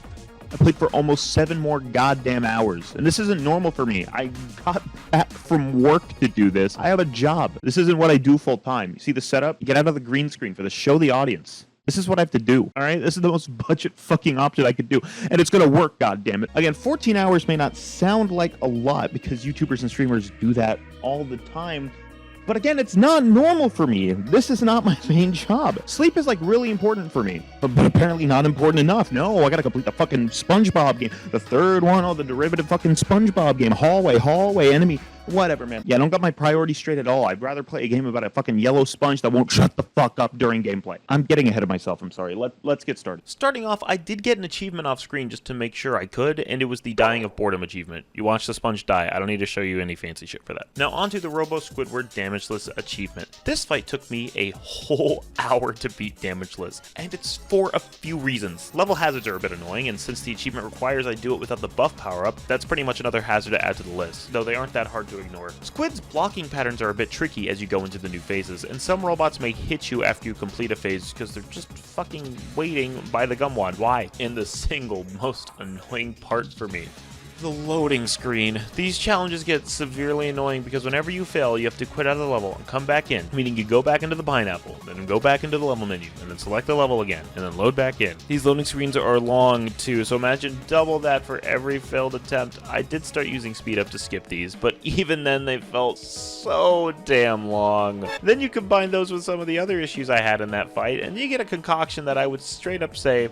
it's not fucking fun. A little tidbit I learned, though, is that if you die on phase 1, it actually resets the achievement status. So if you ever get hit during the easiest part, just die and the achievement should show up again. It's a little helpful, but phase 1 is not ever really going to be the problem for this achievement. Funnily enough, I think this fight has the most variables that could get you stuck on doing a damageless. I just simply fucked up more on the final boss. That's right, I'm going to have some shit to say about that one. My only tips is that you can get robots stuck on box geometry if you jump around a bit towards where you're going. You can hover a bit with a spin move, but don't rely on it too heavily, as you can stagger in the air a little too long and get hit with Squid's arm spin attack, but it can also cancel the attack's damage if you're still spinning when it hits you. Be prepared to move out of the way of robots after phase 2, and no matter what, jump over the arms on phase 3. I probably shouldn't even include that tip, but you have no idea how many times my eyes saw the position I was in and thought, I'll be safe under his arms, but then get slapped with metal tentacle. Once you find out good routing and learn to be decently patient, you can get this one. I would say without much trouble, but there's a lot of factors at play, and that's not even considering the fact that I don't like this fight that much. Even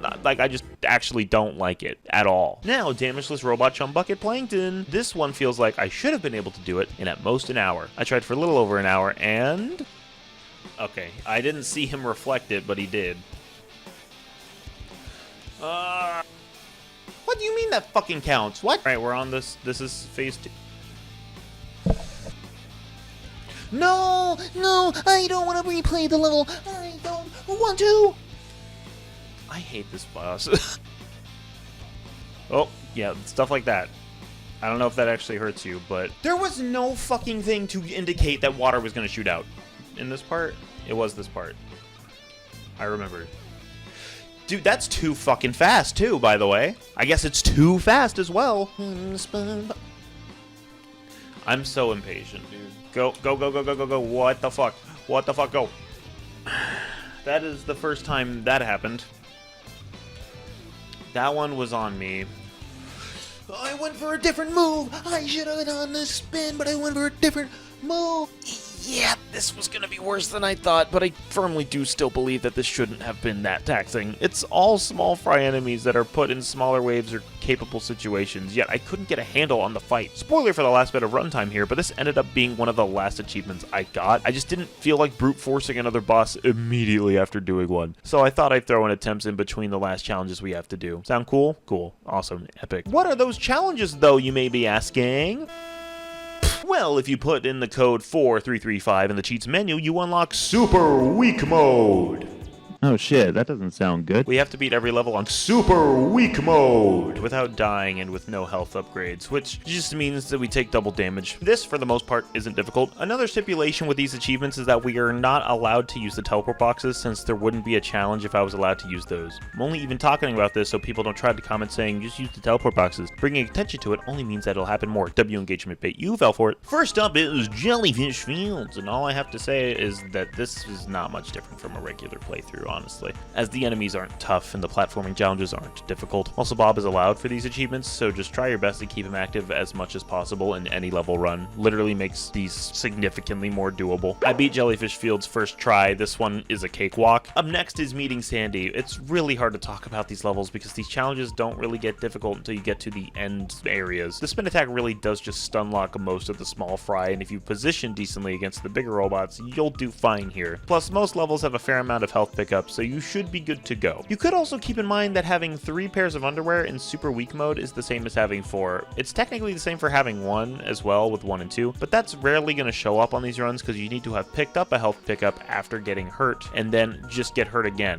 There are more than enough health pickups to keep that from happening, though you could potentially struggle with mini bosses. Blasting through most of these levels isn't going to be too bad. SpongeBob's first day of work, and I died here, only because of the platforming around stage obstacles. This happened a few times. Other than that, this is an easy blast through, especially since there are less enemies in this one. Seriously, if you have common safety sense in platformers, you'll do most of these just fine. I hate reiterating it, but there's really not a lot to say about these levels. Freezer time! Damn, I got a weird feeling as if I'm discombobulated by audio sounds. This one could potentially be difficult for some, as this stage gave me a lot of issues running through it normally, but this time I kind of grabbed the buff grade and never let go of it, making not only the enemies easy to take care of, but it also helped make the boss of the stage even quicker. It helps that we figured out a quick way to kill it in the normal run. It's time to re-enter the Murmelair. I got slammed off the stage by a big hammer over here due to my own impatience. This electric obstacle run could be difficult if you aren't prepared for it. Thankfully, with the dead zone being fixed on this run, I was actually able to get through it first try, survive the final enemy gauntlet, and bag the dub. I went ahead and bought the rest of the costumes after finishing the Murmelair for an achievement as well. After a few more failed final boss attempts, I jumped into rock bottom. I died early due to a timed geyser, then fell into the goo. But after that, I played very carefully and made sure to find healing when I could, and eventually reached the end of the stage without dying. Karate time once more, and now we finally have an interesting level to talk about to do in this challenge. This level has the most hazards of any stage in the game with the least amount of ways to recover from damage. The quicksand once you lose a friendship power-up is an incredibly dangerous hazard that keeps you from moving or attacking. The enemy types make it difficult to just rush through the stage since they'll be blocking the only ways you can progress. Jelly slide sections tend to have spinning enemies in them, making it hard to hold on to Muscle Bob. This specific enemy gauntlet in a small arena with enemies that can take advantage of certain attack animation cancels that you do, not to mention these ball rolling sections that aren't usually stressful, can fuck you up quick on super weak mode. There are so many ways this level cock blocks you from the end, and I haven't even gotten to the boss. It was at this point where I thought of the idea to break up the monotony by trying this level again, then trying the boss again, until I inevitably get done with one of them. This boss fight run, while I was doing this, was really great for me though. The break from it must have really cleared my mind.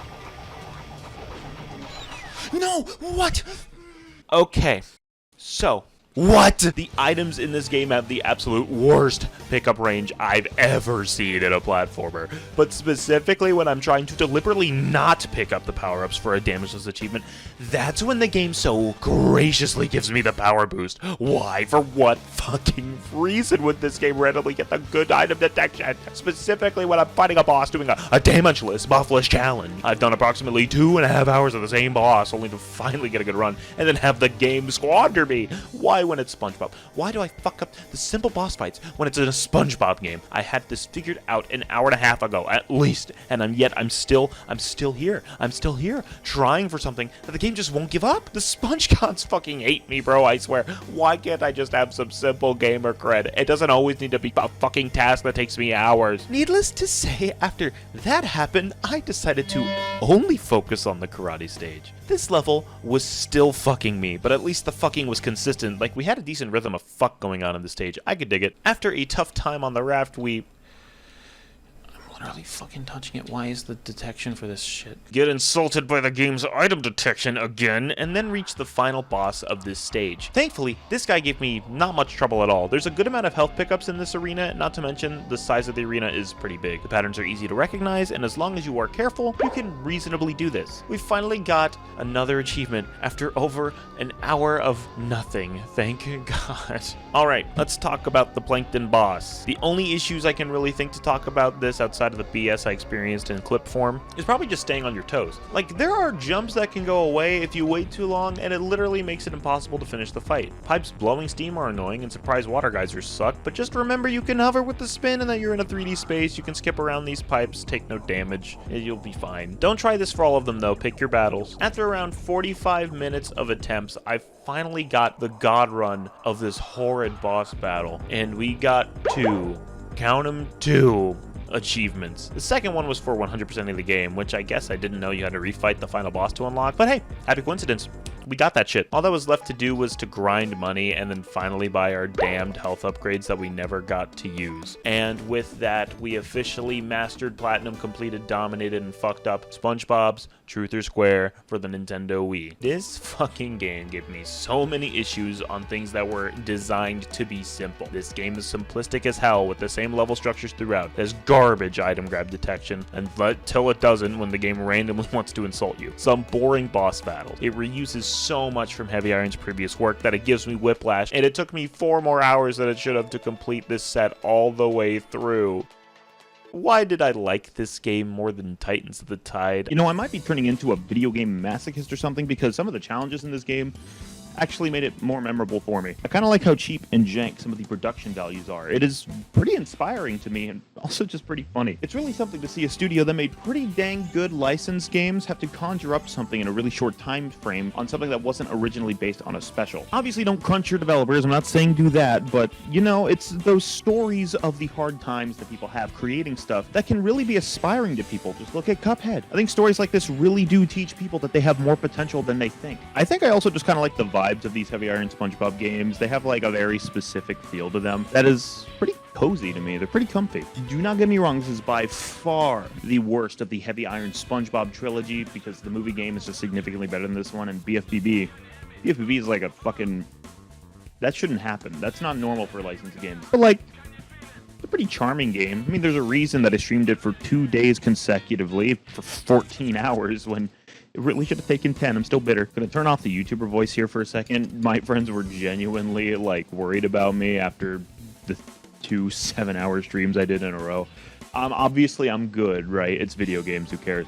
But it is affirming to know that you have people in your corner rooting you on and just making sure that you're okay. Make sure you reach out to people that you care about or people that you see working really hard that you talk to and you want to make sure they're doing good. Reach out to your friends and family, enjoy your time with them. Be sure to tell them the crazy stories that you have, play games with them.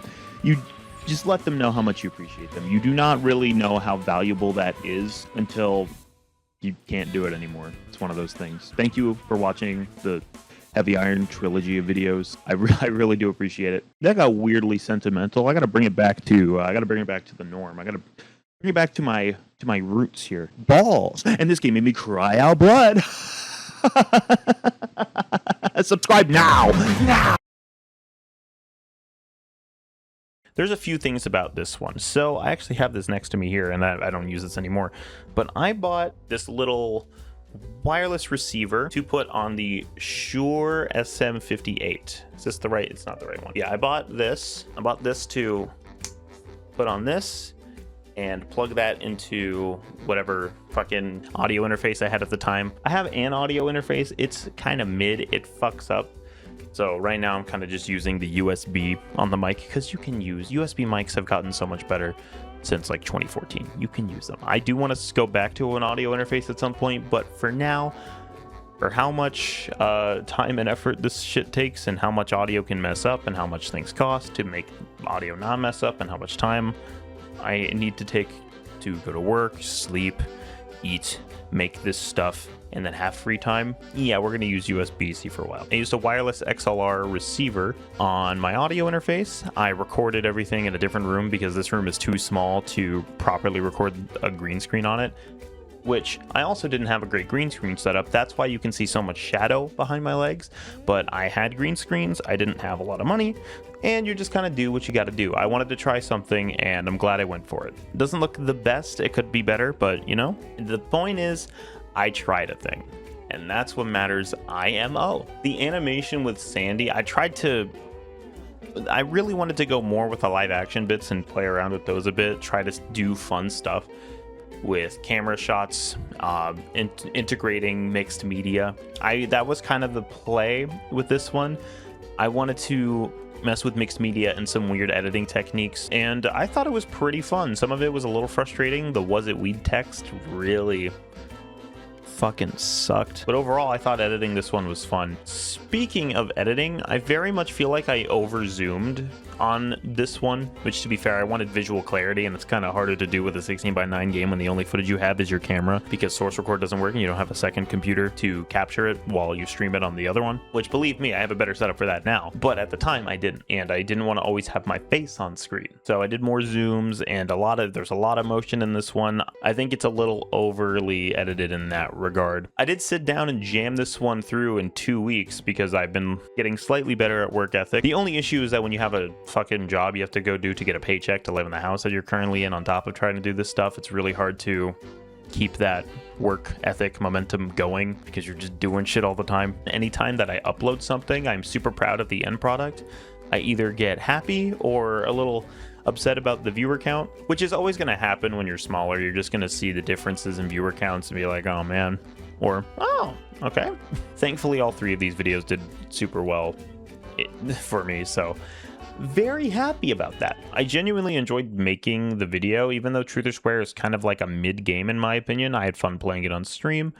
It was a fun fucking 14 to 15 hour marathon. I didn't do it all in one sitting. It was separated. But yeah, not kidding in that video when I said that. I also wanted to let the goblin writer out for this one because, like, I say a lot of weird shit all the time. If you've been in my streams when I'm energized, you'd know. I kind of just wanted to let the wacky thoughts come out more and put them in the video and just kind of see how it feels, and a lot of people responded very nicely to it. They thought that it accentuated kind of what was going on, and that's good because I fucking love writing like that. I love writing just whatever's on the brain. If I like come up with a joke for something, putting that in there. Just, I love coming up with weird shit to throw in, so that made me very happy. There were certain spots where I could have edited a bit more. There were spots I could have edited less. This was also the only video of these 3 that didn't get shorts because by this point YouTube shorts were not doing fucking anything for me, and I don't like making shorts, so I just decided to not do them for now, at least. Yeah, this was my like little RetroAchievements Wii launch thing video, and it came a bit after the launch, but you know, that's my first RetroAchievements Wii video. I don't know if I'm going to do any more. I am definitely going to do more. I don't know why I said that. There's definitely a few more down the pipeline. Let me just say that they won't be anytime soon. So yeah, that's all I really got for this. Thank you for watching these again. If you have these on while you're sleeping, sorry if I woke you up with my talking. Thank you just a shit ton for letting me do this. It's awesome. I want to try to put this up when a video of value also is either on the horizon or already up, because I don't want it to feel like this is a filler upload. It's definitely is one. If you reach the end of the video, I can tell you that because you're a real one. Thank you for watching. Sorry if the intro bored you and you left. I appreciate anybody coming in and watching the videos again through this method, or watching them for the first time through this method even. Crazy if you did that. Yeah, we got a lot down the horizon, and I'm gonna make sure that they're bangers. I don't want shitty videos on my channel. Get the fuck out of here. Bye now. Subscribe if you haven't. I'm leaving that one in. Like if you liked it, and follow the Twitch. Maybe you're at the end of the video. I can plug things. I can be a little more shameless. You watched me all the way through. I've been waving by for so long. These end card pictures have been here for a bit. See ya.